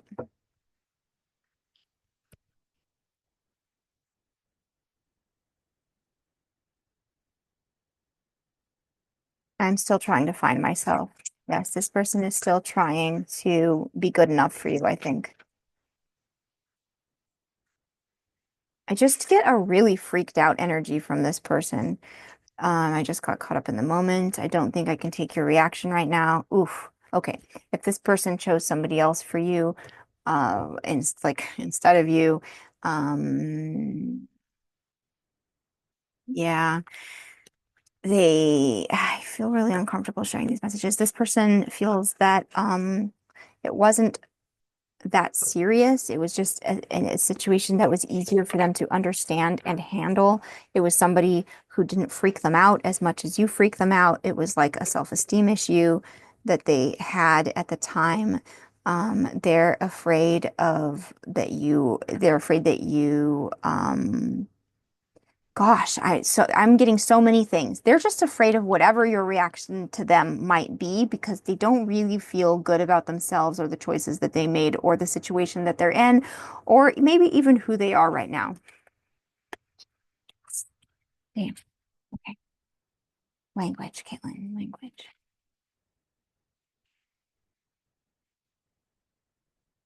Okay. I'm going to try to get some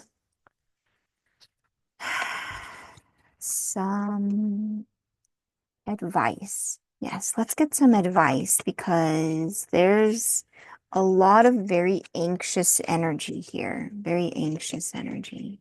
Let's get some advice. By the way, it suddenly got very cold in this room.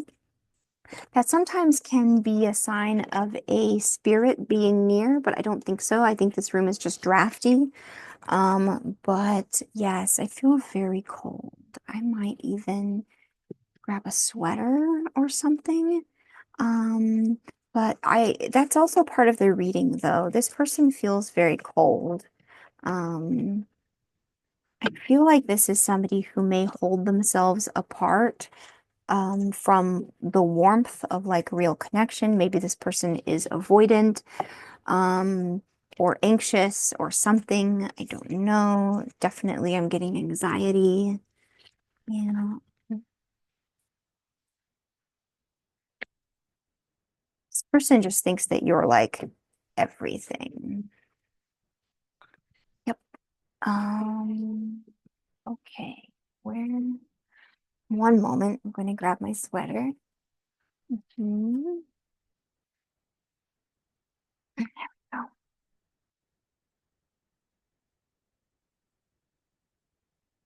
Oh,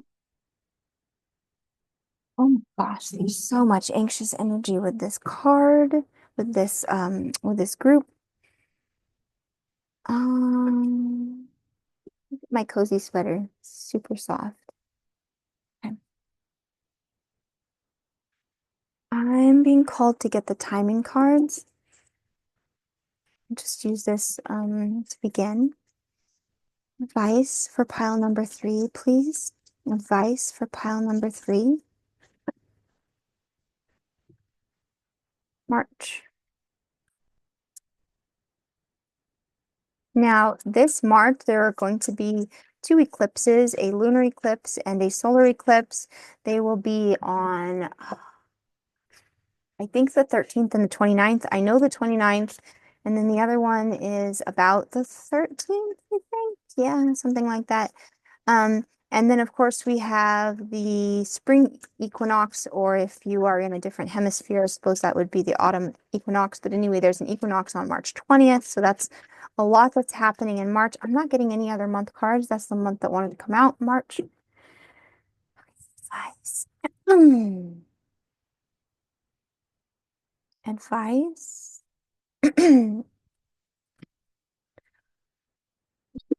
I have like a real itch in my throat right now, which also has a meaning. It means that someone is getting ready to communicate. The abundance card came out, ascending. Okay. Keep a positive mindset, manifest exactly what you want, gratitude, bliss. Okay, so there could be abundance coming through in March. I'm not really sure how that's relevant, but that's always nice, right? We have some cards that came through previously. Heartbroken, passion, self-indulgence, stab in the back. Okay, this is a very triggering message, but I'm actually getting a message about somebody who was sort of seduced in a different direction, and that was felt as a betrayal. Sorry for the triggering message. Okay. But I think that this is a line of energy that is, do I want to say concluding, that is healing? What is the advice around that energy thread? Yes, there's some sort of energy of betrayal and heartbreak. How is that? What's the advice around that movement of energy? What's going on with that? Intention. Somebody needs to set an intention for what they actually want. Yes, because you can create what you want. You need to be very intentional about what you want. And if you make a wish, you need to make a wish like as an intention and believe that you can align with that energy. Yes, somebody needs to learn to be vulnerable and be okay with being vulnerable. Um, and learn to work with the energy. I know this says creation, and this is a card of, this is like the magician card, basically, from the tarot. It's about working with the energy to create what you want. But in this particular case, I'm feeling like somebody needs to be more grounded. Just intuitively, that's what I'm getting. This person needs to learn to be more vulnerable and more grounded. And so I don't know, that feels like advice for them. Maybe they're watching this too. But for you, you need to be intentional. Maybe you also need to be more vulnerable, or maybe you need to be somebody who creates safe spaces for other people to be vulnerable with you. So that's something to consider. Like, are you the kind of person that people feel like they can talk to and tell the truth to, or like be real with? I don't know. That's just something to think about, okay? Um, but with intention and creation, the advice would be to be very grounded in working with the energy, very intentional and deliberate and grounded in the energy that you're working with, because whatever kind of energy exists here, it can get very high strung. The energy can just sort of spin out of control, as it were, if it's not very grounded.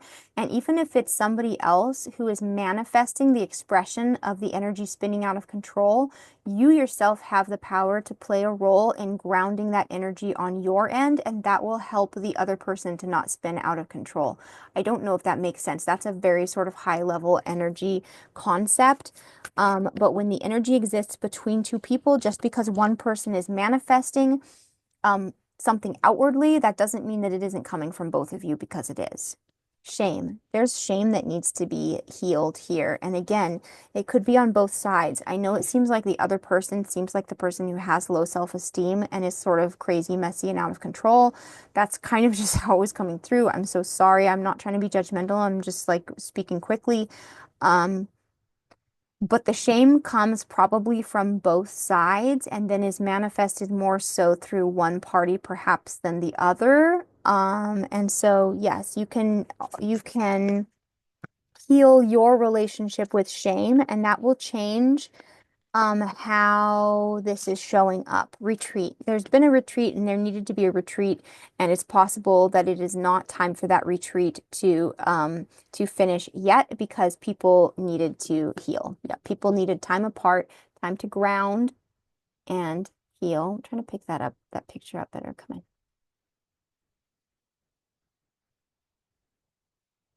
Whatever. Okay. Strength and opportunity and heartache. So heartache came through twice. There is an opportunity coming in. Strength. Yes, somebody had to retreat and heal with other people. What about heart? What's the advice for heartache? Trust. Yeah, people here need to learn to be more trusting, or need to learn who to trust. And I feel that this person has been trusting the wrong people, because they trust people or they trusted people that they felt like they didn't have to be vulnerable with, which is really not, that's not it. And so they were afraid of trusting a connection that felt very intense and deep. I don't know, that's what I'm getting. Any other advice here?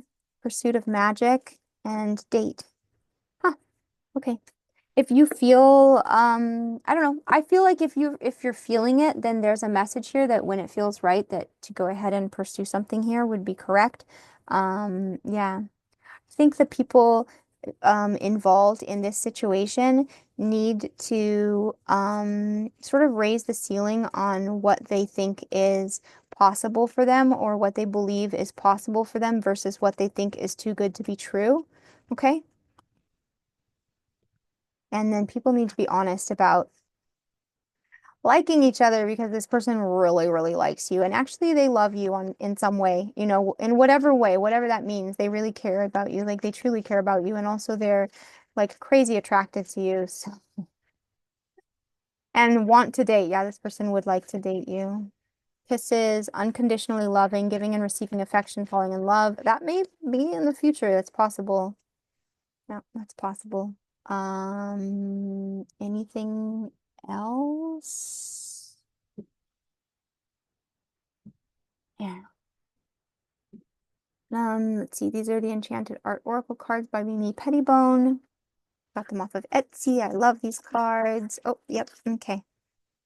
Work easy. Allow yourself to be in the flow and enjoy what you do. Yes, just enjoy yourself. If it is time for you guys to try dating or, try, whatever is going on there again, it will let it flow. Okay? Yeah, let it flow. Your talents and gifts are calling you. Yes, focus on your talents and gifts. The very thing that challenges you can be transformed into your greatest strength. This almost feels like an advice for the other person, but again, the energy here is probably mirrored to some degree. Just because something feels really intimidating doesn't mean that it's not right for you. It might, in fact, be the best thing. Even if it's scary, that still might be the best thing. Are there any, hmm, is there any caveat? Is there any warning? I'm just curious because this person did come across in their energy as like feeling a little bit unbalanced. And so I just want to know, is there like, because that feels like green light, green light, green light. So I'm like, okay, is there any warning for group three? Because yeah, this person stabbed you in the back before, or you thought that they did. Maybe that was just how you experienced it. Maybe they didn't actually stab you in the back, okay? But yeah, that's what you were thinking about it. So I'm curious, like, is there any, where are my tarot cards? Here they are. Sorry, I didn't mean to hit the, oh, I don't want that in the, hello, there we go. Yep, sometimes you have to adjust the view a little bit, adjust your perspective a little bit. Okay, are there any warnings in moving forward with this? No, it's faded. Yeah. Okay, this card is saying, okay, so here's my question. I'm like, dude, this person seemed like really kind of unbalanced in the past. So like, is this really okay? Is this really fine? Is this really cool? And so this card is saying, yes, this is a faded, um, a faded connection. Let's put it that way. However, it just wasn't time for it before. Like it just wasn't the right timing.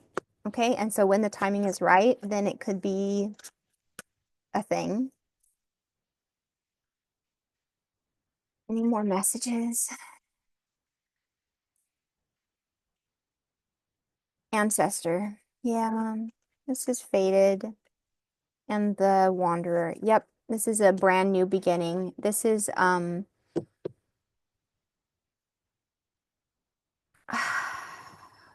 what's the word that I'm looking for? Yeah, I don't know. I think this is where you're supposed to be.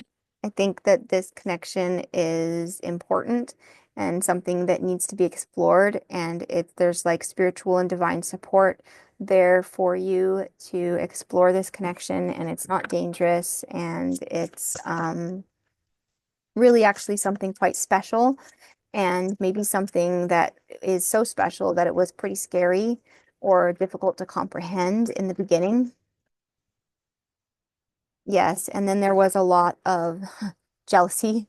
I was gonna say heartache, or like, yes, there's jealousy definitely at play, and I think that it goes both ways. Yeah. Yes. So don't, yes, advice. Don't mistake jealousy or uncomfortable feelings with something being not right for you, especially where you haven't like actually communicated about that, you know? You can't just make assumptions and then, I don't necessarily know that you did. I'm just saying. Queen of Arrows. Yeah, this person may have turned their back on you or left. They may have seemed cold before, or they may have seemed, I don't know. I think, yeah, this person hurt you. Or I think they also felt hurt by you. Um, I don't know if that's fair or not, but it is what it is. But you guys are being guided back to each other. Yeah. And again, that's again fated events, like, yes, when you're going in the right direction, this person will be there. Um, and I think you had to work on certain things too. I mean, I know you did. Um, I think somebody had to work on being more grounded, and I would have thought it was the other person, but maybe that is mirrored both ways. People here needed to work on being more grounded and not jumping to conclusions.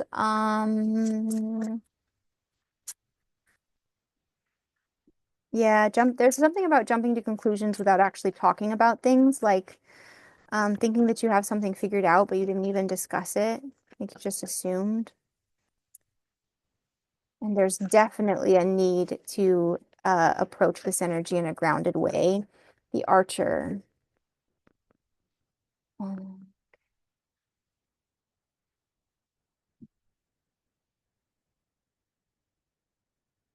Archer. The Archer. Oh, we had March, guys. Okay, listen. We had March, and this says the Archer stands at the spring equinox on the 21st of March. Now, for what it's worth, the spring equinox this year is on March 20th, and some years it is on March 20th. Yes, the spring equinox this year is March 20th. The art, and that is Alban Eiler.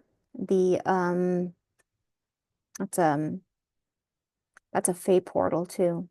The Archer stands at the spring equinox on 21st of March. That may be a very significant time period this year.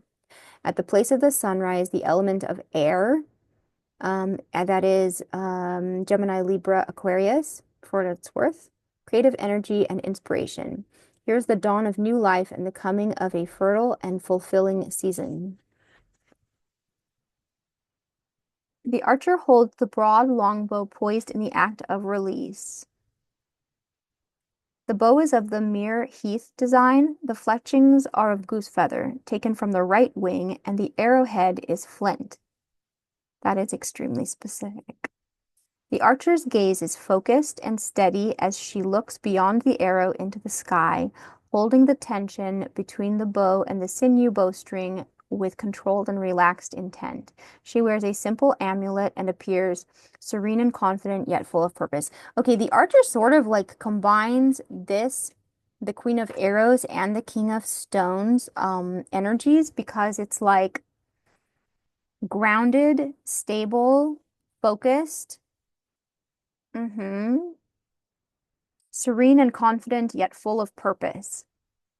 By her side are two great hunting dogs, messengers of the power that she holds within herself.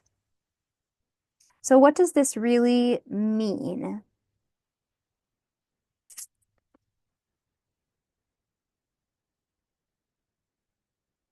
about focus and self-control?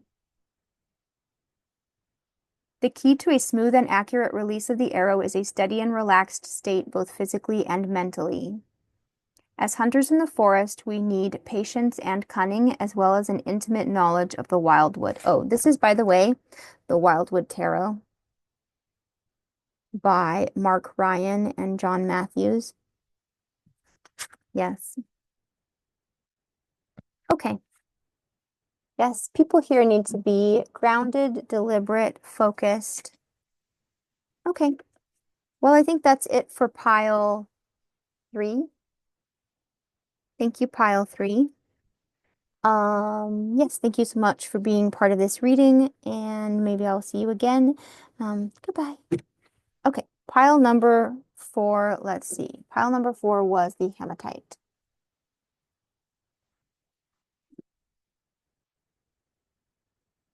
My selenite, thank you. Okay.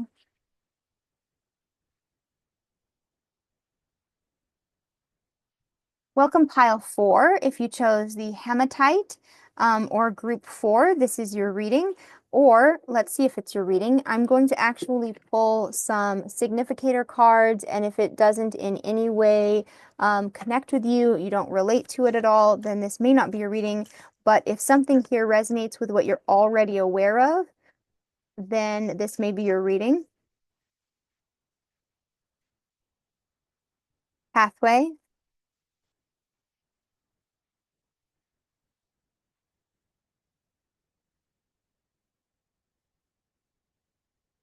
imprisonment. Okay, so this is oh gosh. Okay. This is a reading for somebody who feels stuck. If you feel or you're unclear of what your path is supposed to be, then this could be your reading. What is the situation, such as pile 4 is all the Phoenix? Yes, wanting to start something over or like new phase rekindle or transform something. I don't want to read that. Okay, I don't want to read that situation. Let's see what's coming through. If it comes through again, then I will surrender to it, but please, I don't want to read that energy. Okay, pile 4. Please help me know who is meant to be watching pile 4, the butterfly. Yes, it's definitely something about healing and transforming a situation, possibly ending a relationship evolving to the next phase, healing the inner child growth. So in some way, some situation is healing, evolving, transforming, or needs to transform, evolve, or something. So if you feel stuck and you feel like you're having trouble either transforming or evolving, letting something go or knowing what to do next, then this may be your pile.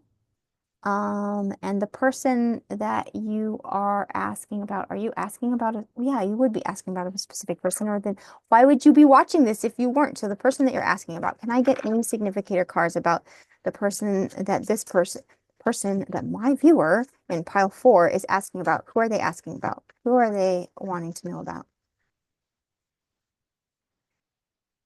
Nope. We have journey. Okay. All right. So, okay. So it could be that there are various viewers here who are watching for different people, but that there may be a message here for all the viewers of pile 4 about transformation or how to get out of a stuck situation. What do these are so hard to look up. That's the only reason that I avoid these. But at the same time, so this is the Citadel Fantasy Oracle deck by Fen Inkwright. But at the same time, look at what a delicious experience this is. Look, it's got this nice, beautiful, big box, out of which comes this smaller box. Now, this may be pertinent to your reading too, because this is so sort of like, I don't want to say complicated, but just like it's almost a production of its own. Comes with this cute little book. But there's like the big box, and then there's like the little box, and there's like layers, and it's like a whole thing. And then once you pick a card, it's not necessarily easy to look the card up in the book, and the meanings of the cards are not necessarily intuitive. I mean, they can be, but like the the given definitions in the book are not necessarily intuitive to what you might think. I don't know. So what I'm trying to say is there's something in this reading about a situation being a little bit difficult to access or figure out, or at least it feels like that to you.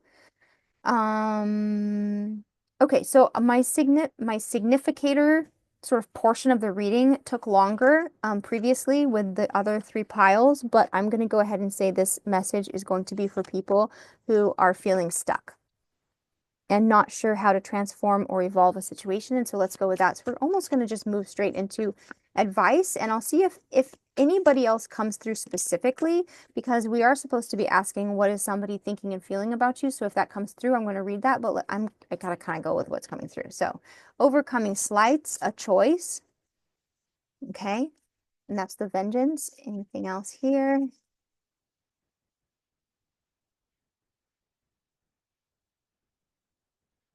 Nope. Okay.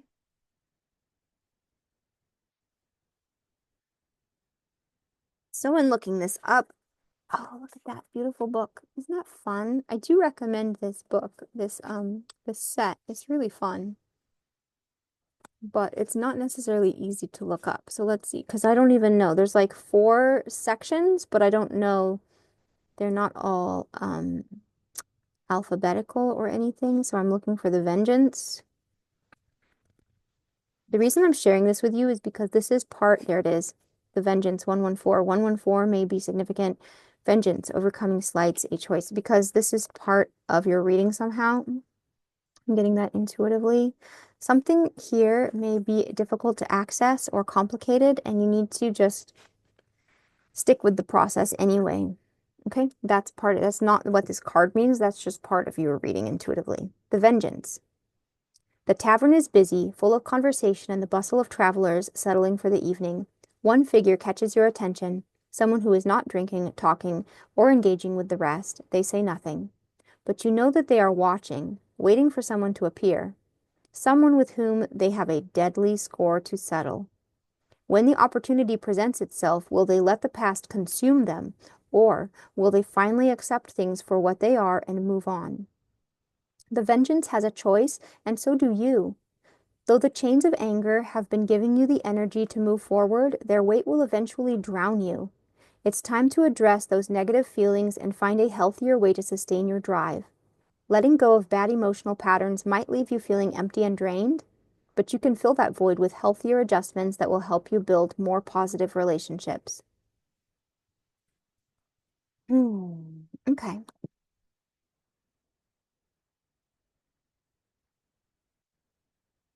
I'm going to pull a card from the Divine Guidance deck that I made.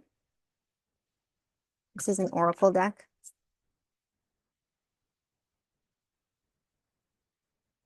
Opportunity. Okay, so if you've been feeling stuck, there is an opportunity coming up. Rest, mourn. Yeah.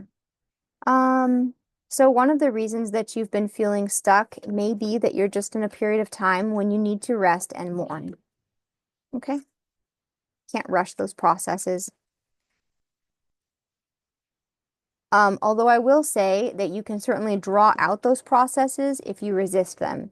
If you resist getting the rest that you need, or if you try to suppress or avoid your grief, then yes, those processes will take much longer. So the quickest way to get through them, if that is what you want to do, is to surrender to the process. Some things take the time that they take.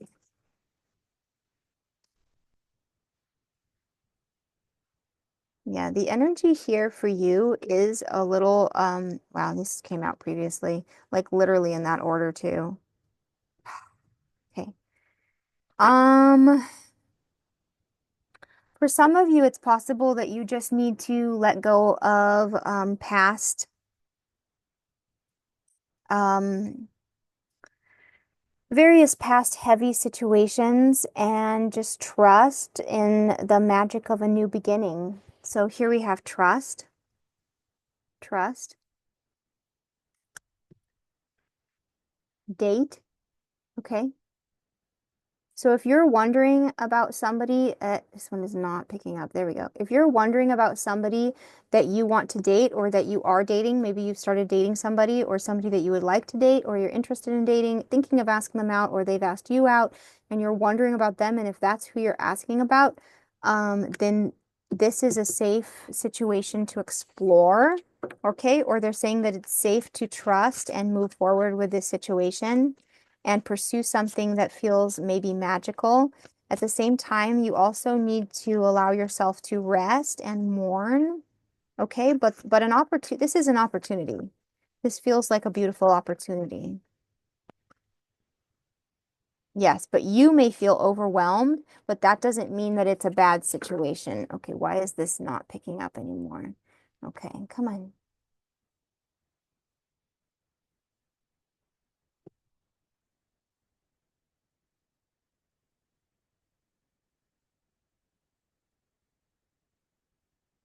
Sorry, I'm trying to get it to pick up on the cards. I don't know why it's not working anymore. There we go. Um, yes, just because a that message actually came through in a previous reading. Just because you feel overwhelmed doesn't mean that it's a bad situation.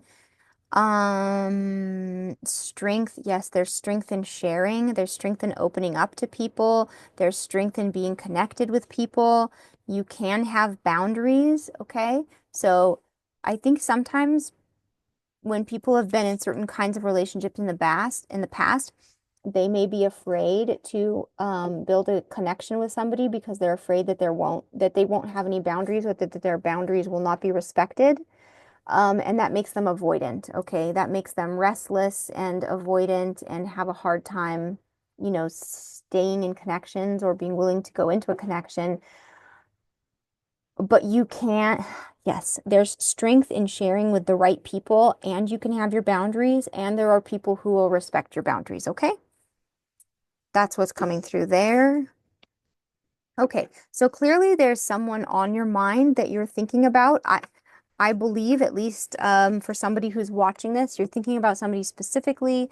So I want to know, oh, I'm going to pull out the same cards again. What does that person think of you? I'm going to put this card away. Yeah, that was like past energy. Okay. This person that you are thinking of dating or are just beginning to date or went on a date with, this new person, okay, somebody new in your life. Um, what do they think of you, or how are they feeling or experiencing you? They may be afraid of being vulnerable with you.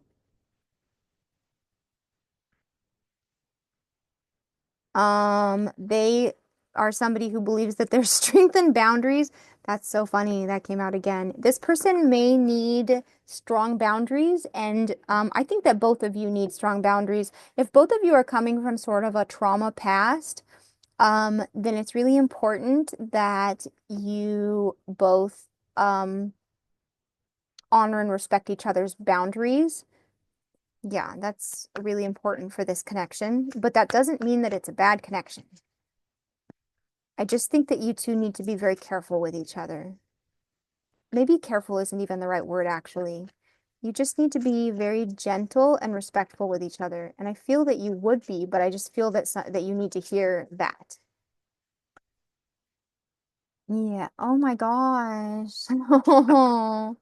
You two have a beautiful connection together, or you have the potential to have a beautiful connection together, and that's how this person feels. Yes, this person feels that you two have a beautiful connection, and I think they want to be together with you, or they really want to explore it at the very least. How does this person feel about you? How does this new person feel about you? Embarrassed? They may feel embarrassed about how they've acted when they're irritated, or if you've seen them irritated, that might be embarrassing. Or they may be irritated with how embarrassed they feel. They may feel irritated and embarrassed of how obsessed they feel about you. Rejuvenated. Yes. So with this person has a past of some kind, and so do you. And you make this person feel rejuvenated, or it's also possible that this relationship has been rejuvenated, that there was some sort of connection in the past. But anyway, you make this person feel rejuvenated, tender, judgmental. Oh. Um, clarify judgmental. This person feels tender towards you, but clarify judgmental. Clarify judgmental. How does this person feel about pile 4? Clarify judgmental. How does this person feel about pile 4? Clarify pile 4's person's feelings about them as per judgmental specifically. Does this person feel judgmental towards pile 4, or does this person feel judged? Clarify, does this person feel judgmental? What is up with that? Thank you. Bored. Mm,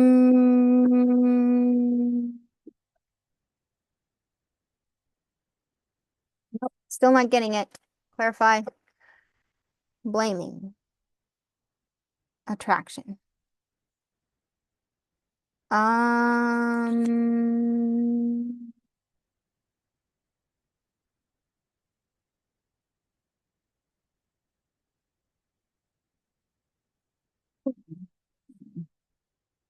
oh,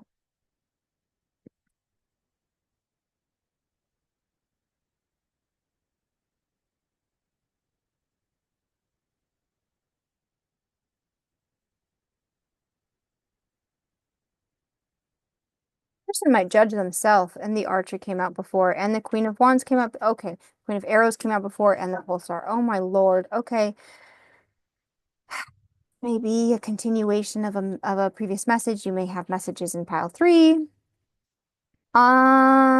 This person may judge themselves, or they may be afraid that you will judge them or somebody will judge them, because they feel embarrassed about how attracted they feel towards you, even possibly bordering on obsession, or they feel obsessed. They blame themselves, bored, clarify bored. Transformation. Yeah, that's a massive transformation. And some of those energies came out with the significator. This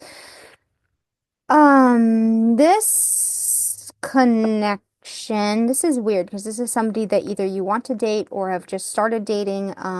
It's very new, but somehow this person has been through a lot. Mm, they blame- oh, okay. Um, Oh, okay.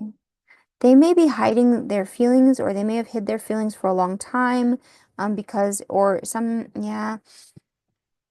It took them a long time to come to have like clarity, to like come to terms of truth. They may have been single for a long time, or it took them a long time to know their truth about something.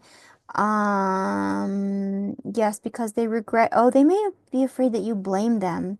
Oh, they're afraid that you blame them and that you judge them. And maybe because they get bored, or that they got bored, or that you'll be bored of them.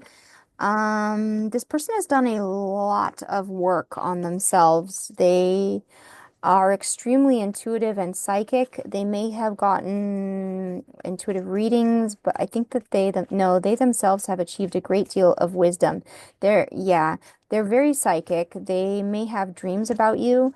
They may have realized they have been on a journey. Let me tell you, this person has been on a whole journey.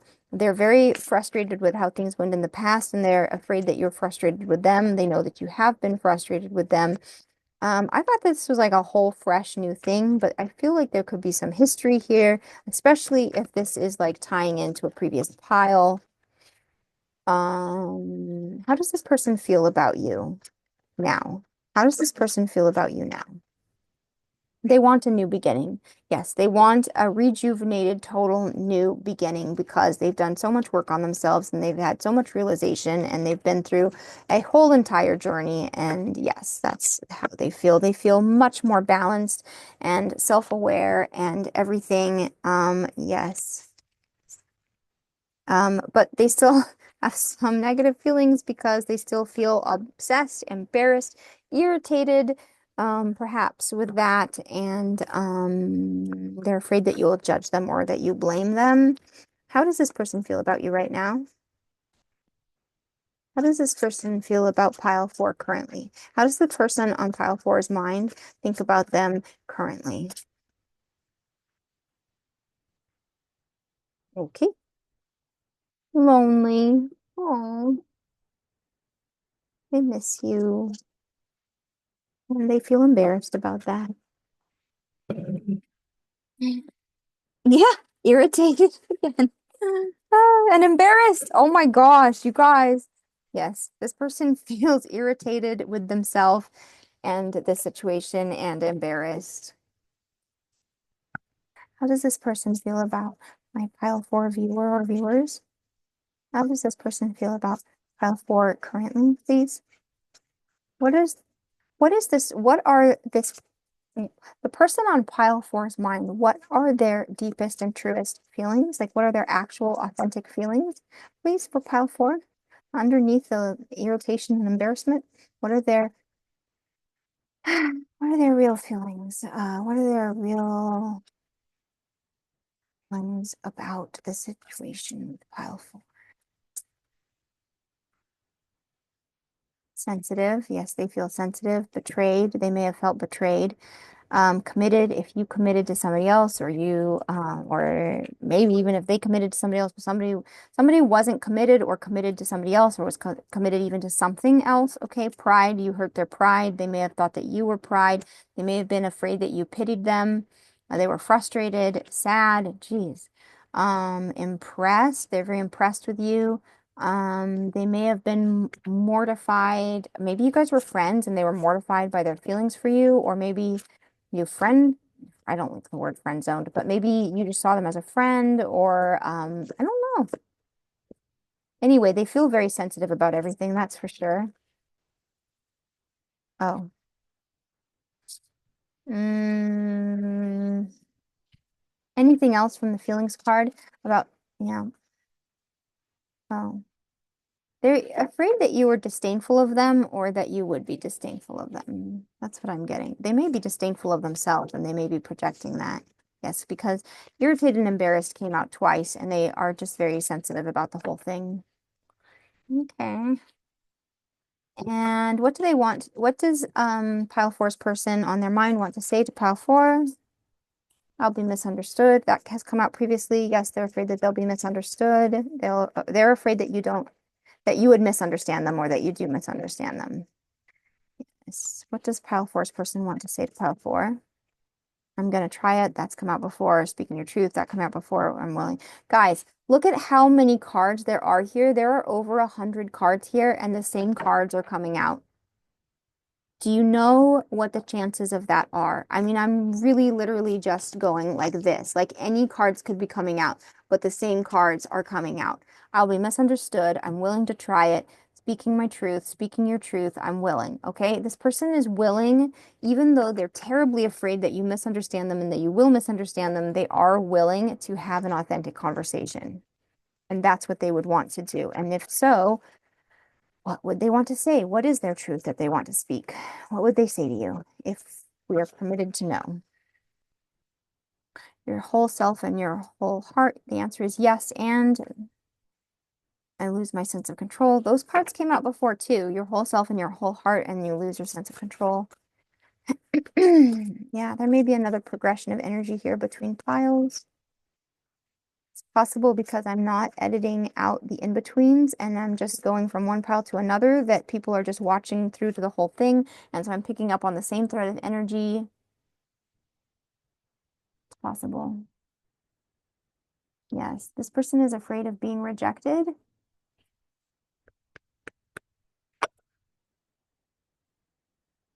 But they know that it's the only way. So they're trying. They're going to risk it. Oh, I don't know. I feel really emotional all of a sudden. Hmm. Yeah, it's the only way. They have to risk it, even though they're afraid that they'll be misunderstood and rejected. They have to try it. Anything from this deck? Yeah, ascending. Yeah, sorry. This card has come out, I think, in every pile, ascending. Listen, guys, if you're like and soulmates, yeah. And coffee cup, that's meeting. And talking. Okay. Listen. If if there's a for any situation, any of my viewers, any of these groups, you have to ascend, okay? And it's not an on-off thing. It's not about perfection. It's not any of that. It's just like you've got to deal with this on a higher level. If it's not working, if it's not gelling, if it's not clicking, if it's not coming together, then you need to access it at a higher level. That's it. That's the answer, okay? But we have more messages coming through, so let's go there. What do we have here? Okay, how do they see you? How does pile four's person see them?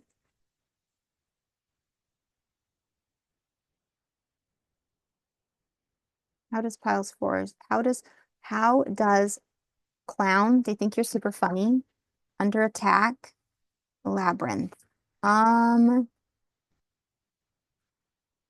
they see you as under attack. Oh, defensive. They may see you as somebody who's very defensive. Barricade, really hard to get to. And also they may see you as somebody who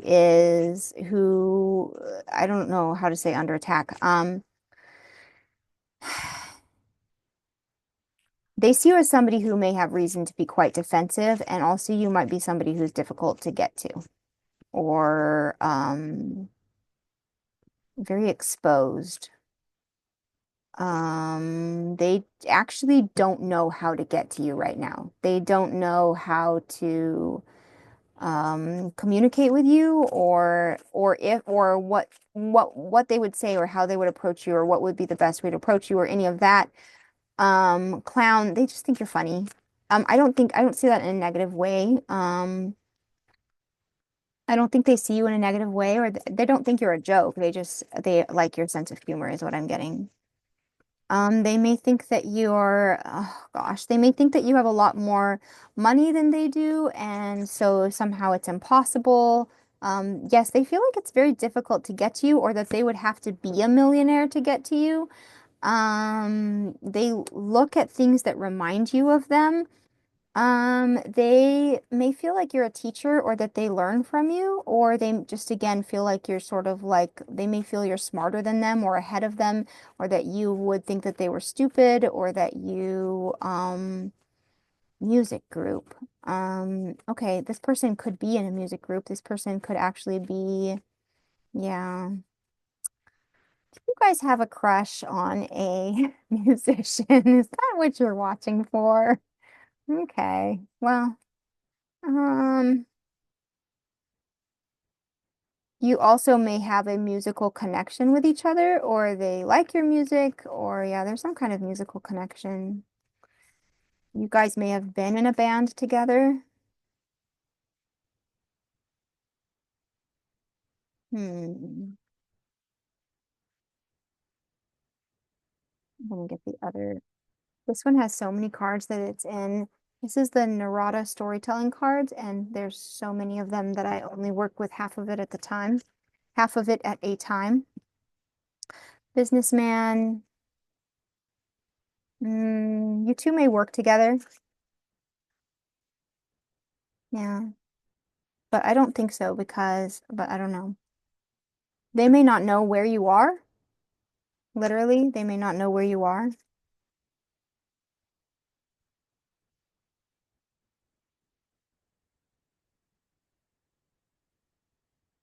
Hmm. I don't really get it. You two may have history together, and there may be some kind of connection with pets. Anything else here? Please, only the most pertinent information. Some of this, I don't know if some of this is like a signifier for somebody that's helping you know if you're on the right group, but please, can you only bring through the messages which are most helpful? Family, prescience. Somebody may have thought that they were going to have a family with you, just because of prescience. Yeah. Hmm. Okay. I don't know. Is that what they think about you now? Or maybe they sense that you have a family now? I don't really know. Anyway, I'll tell you the biggest message that I got from these cards is that they think that you're difficult to get to, or they don't know how to get to you. Yeah. Um,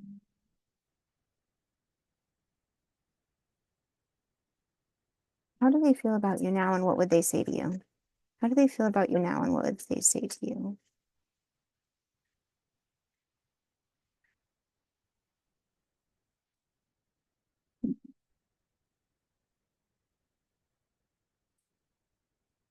Cards on the floor, that's a lot of energy, that's a lot of cards, it's annoying when it happens.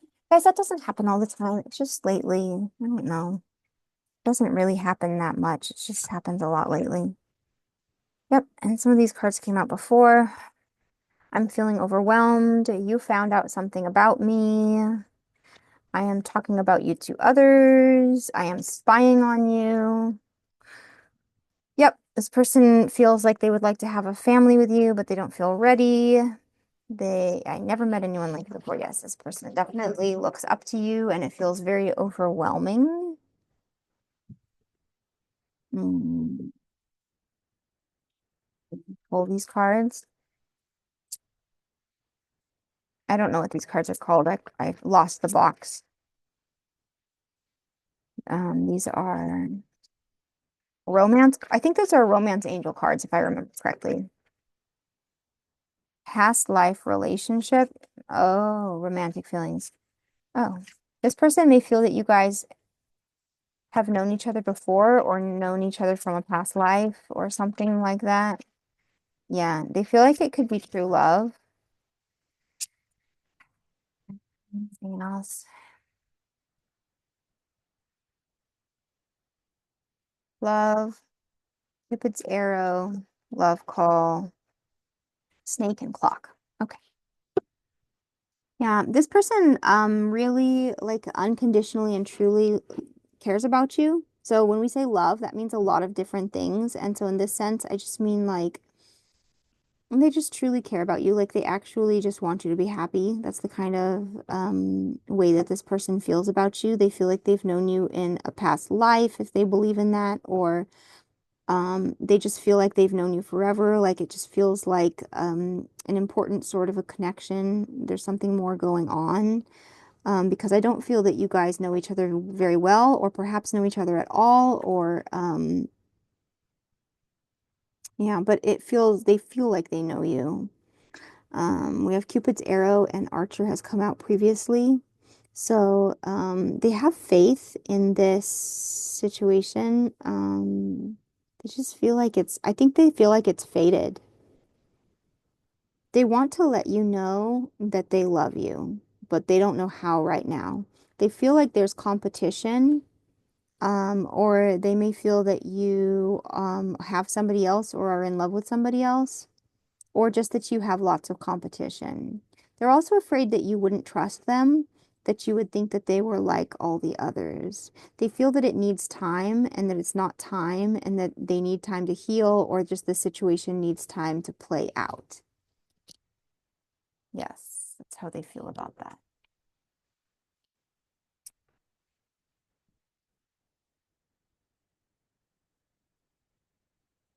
I'm trying to think of what I want to say to you. You are never far from my mind. Mm,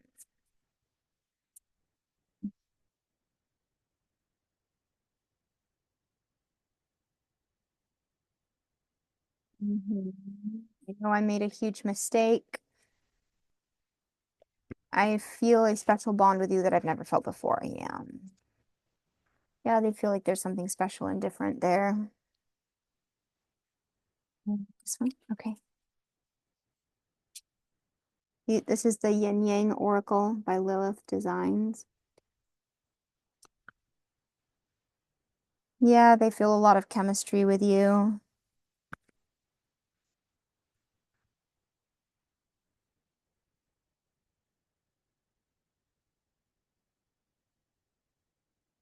Oh, so deception mirrors snake. They may not have trusted this connection or this feeling that they had in the past, because it felt very maybe schmexual. They may have thought that that was all it was, or perhaps you thought that's all it was, but we're asking about their feelings. They may have just seen you as more of a temptation. Yeah, fire. Yes. Yes. So that's like Ace of Wands. Yes, they have a lot of that kind of energy towards you, a lot of desire, a lot of physical desire that they feel when they think about you. And so they may have just chalked it up to that's what it was in the past. Um, they felt they feel that you're very closed off and guarded. Maybe you're closed off and guarded because that's what you thought it was. Yes, you guys are definitely in separation right now, or you were for a long time. If you just started dating again, you were in separation for a long time, but I think you're still in separation. They have a lot of memories about you. But they want you to know that they actually care about you. It wasn't just that. Yes, and this connection has connected them with their higher self. They want you to know that this situation has connected them with their higher self. Okay. Do we have any messages in this deck? Yeah, no, I'm not taking that card. Sorry, just not doing it. Any messages in this deck? This deck can be very triggering. It's a shadow. It's in the shadows. Any messages for pile 4 from pile 4's person in this deck? Nope. Yeah. I'm only going to bring forward messages that feel like they are beneficial and illuminating to the collective.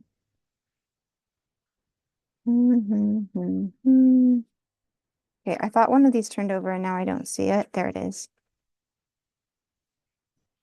Fate. Yeah, they feel it's fated. This is a destined partnership. That's what they think. Yeah, they think it's fated. Okay, no more from that one. By the way, that is messages of love, again, from all things intuitive.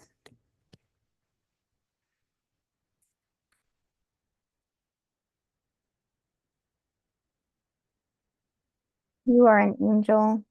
Yeah, they think you're an angel. Hmm. They think you're an angel. Anything else here? No. Okay. Okay, let's get some advice cards. This is the Sacred Creator Oracle from Chris Ann.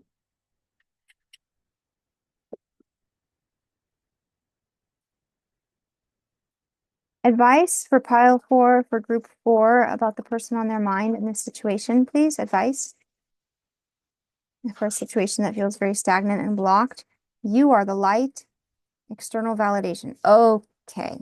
Okay. Yeah. Hey, look. Listen up. If you are looking externally for validation, that's not it. Yeah. You are the light. You need to recognize, by the way, we also have the numbers 50 and 56 could be significant. You need to validate yourself. You need to feel that you are valid. You need to feel validated in yourself and not be looking for external validation. Looking for external validation has led people off of the correct path, or off of their highest path. Let's put it that way, because you can't, I mean, all paths lead you where you need to go, okay? But when you're looking for validation externally, that just leads you through connections and relationships that are just meant to teach you a lesson, because there's no anchor. It's not grounded. You can only be like in a mutually, truly loving, like true love, like mutual kind of relationship when you both feel grounded in your own like self-validation within yourself. Manifesting and doing. Yes, you need to make things happen. That's the message here. Yeah. Stop looking for other people. This is okay. Listen, this is just sorry. This is the message that's coming through. Don't shoot the messenger. I am just telling you what I am being told. You need to stop looking for other people to tell you what to do or validate what you want to do. You are the light. You know what you want to do. You need to validate yourself. You need to go do and make it happen what you want to have happen according to what your soul is telling you. And you need to understand that magic can happen when you expect it to happen. Magic happens when you most expect it, okay? So if you're thinking, oh, this will never work, oh, it's too much, it's, too much this, too much that, it's too much drama, it's too much whatever, okay, then yeah, it's not. Here we go. This one came through before too. The edge of evolution feels messy.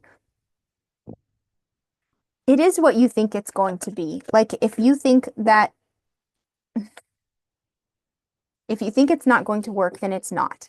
If you need other people to tell you what it is, then it will probably be whatever they tell you it is. But if you know what you want and you're listening to your soul and you know who you are and you know what you want to create, then you can create that, and that's what you need to go create, okay? And then you need to do it and you need to manifest it. I want to know, like, what, I know after I told you that you shouldn't listen to what other people say about this connection and that you just need to like follow your own soul, but nevertheless, ignoring all of that, I'm not ignoring it, but just out of curiosity, I'm curious, personally curious, is the what is the potential of this relationship? Like, what is this relationship supposed to be, which isn't really a thing, um, supposed to be, right? But what is the potential of this relationship? I'm curious. Like, is this fated? Like, is this, like, where is this going? I can't help but wonder. I am curious and I want to know, and maybe you want to know. So let's just explore that real quick before we call it a day. Um, Ooh, and let's get some month cards just because that's fun. Okay. Month cards, there's also other timing cards in here, not just months. Thank you.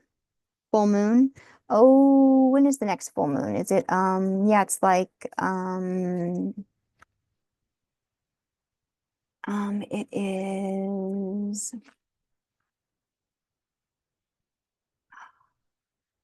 1 second. Looking at my calendar. When is the next full moon?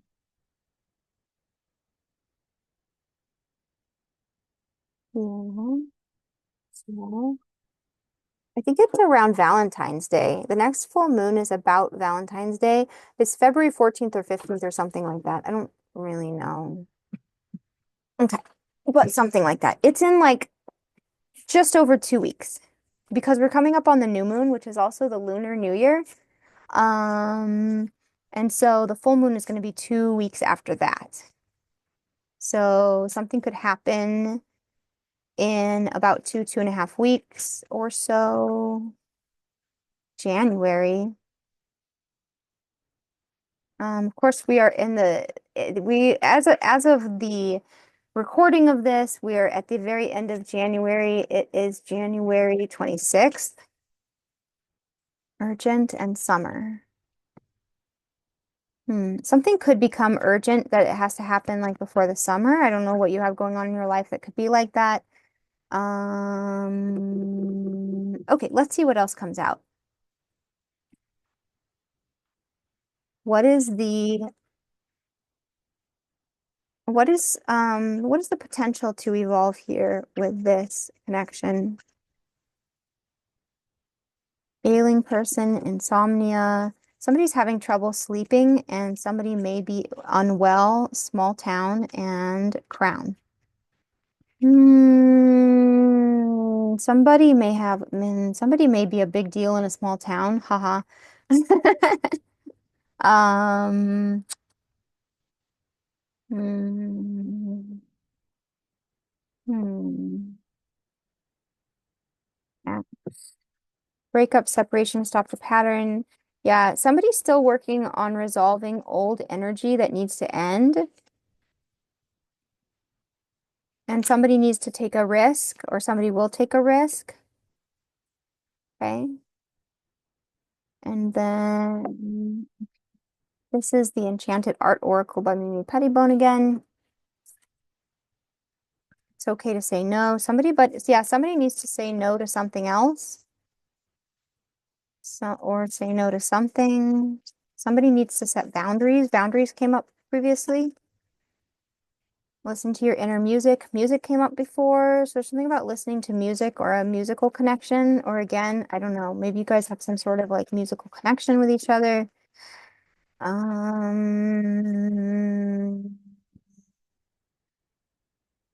It's okay to take your time, even if it feels urgent. Okay, it's always okay to take your time.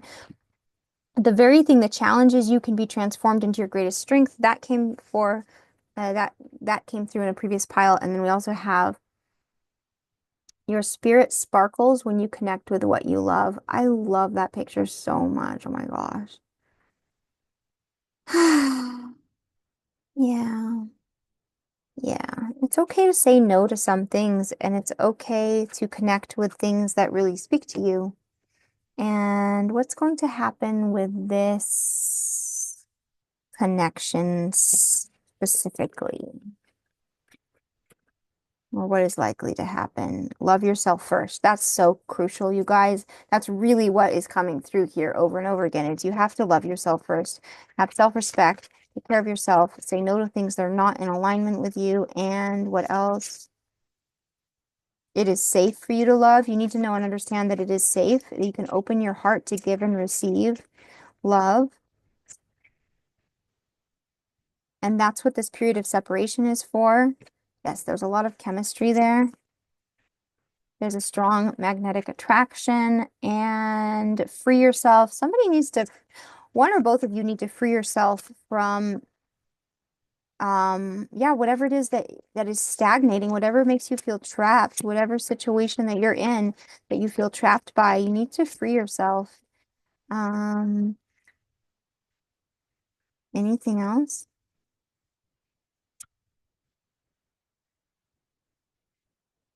And then yeah, is this connection, I don't think it's a relationship, is this connection, as it were, actually going to develop into something, or is it just there to teach these people that they need to free themselves? Please clarify. What is the potential of this connection actually? It depends on your decisions. So you have to make a decision to release something or surrender. Oh, masculine. Okay. It's possible that the divine feminine needs to release a masculine, or the masculine needs to release something. I think that a masculine needs to be released.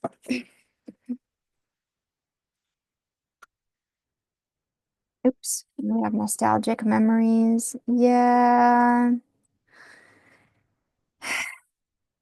So what's the potential of this connection?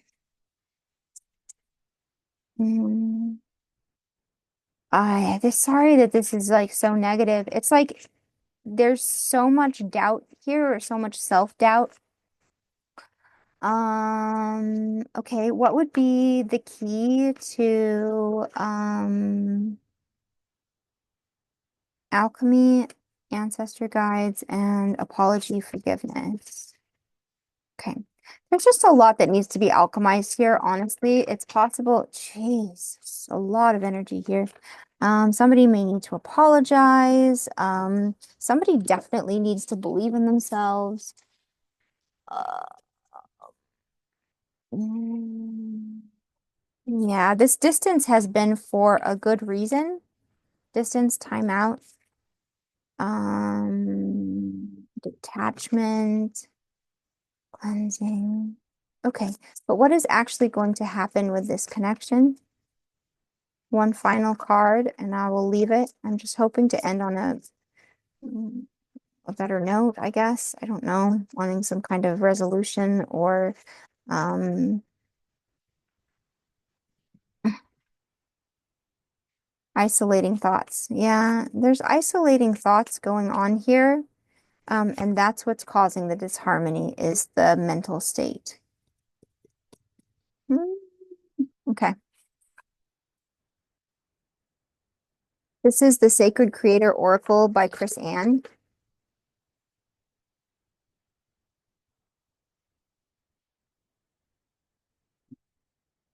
What are what are the divine, what is the divine advice for this connection?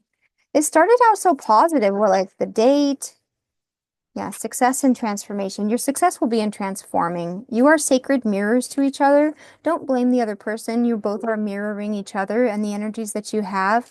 You need to be honest with yourself. Both of you need to be honest with yourself.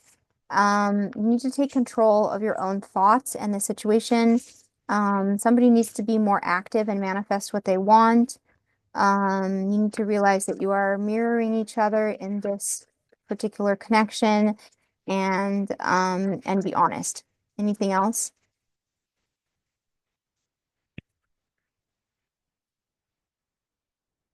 And that one came out previously too. What does your soul say? Yeah, you need to listen to your soul and not to other people. Okay? Don't look for validation outside of yourself. Just you need to listen to your soul. You do have the power to transform this situation, no matter how heavy it feels, because there is real love here. There really is. Like, there's real caring here. It's not just all this chemistry, but people are very stuck with their fears and their like baggage basically from the past and situations. And so, yeah, you guys, somebody needs to free themselves, but I think you both need to free yourself because you're mirroring each other. Both of you need to believe that it is safe to love, to have real love, and you need to love yourself first. And you need to be honest with each other. You need to be honest with yourself first. You need to say no to certain people or situations, but situations are created by people. So it's okay to take your time with all of this. It may feel that it's urgent, but I don't think that it is, okay? Because we got it's okay to take your time. It may feel urgent, it's not urgent, okay? Something may happen over the next couple of weeks possibly, or before next January. I don't know because it depends.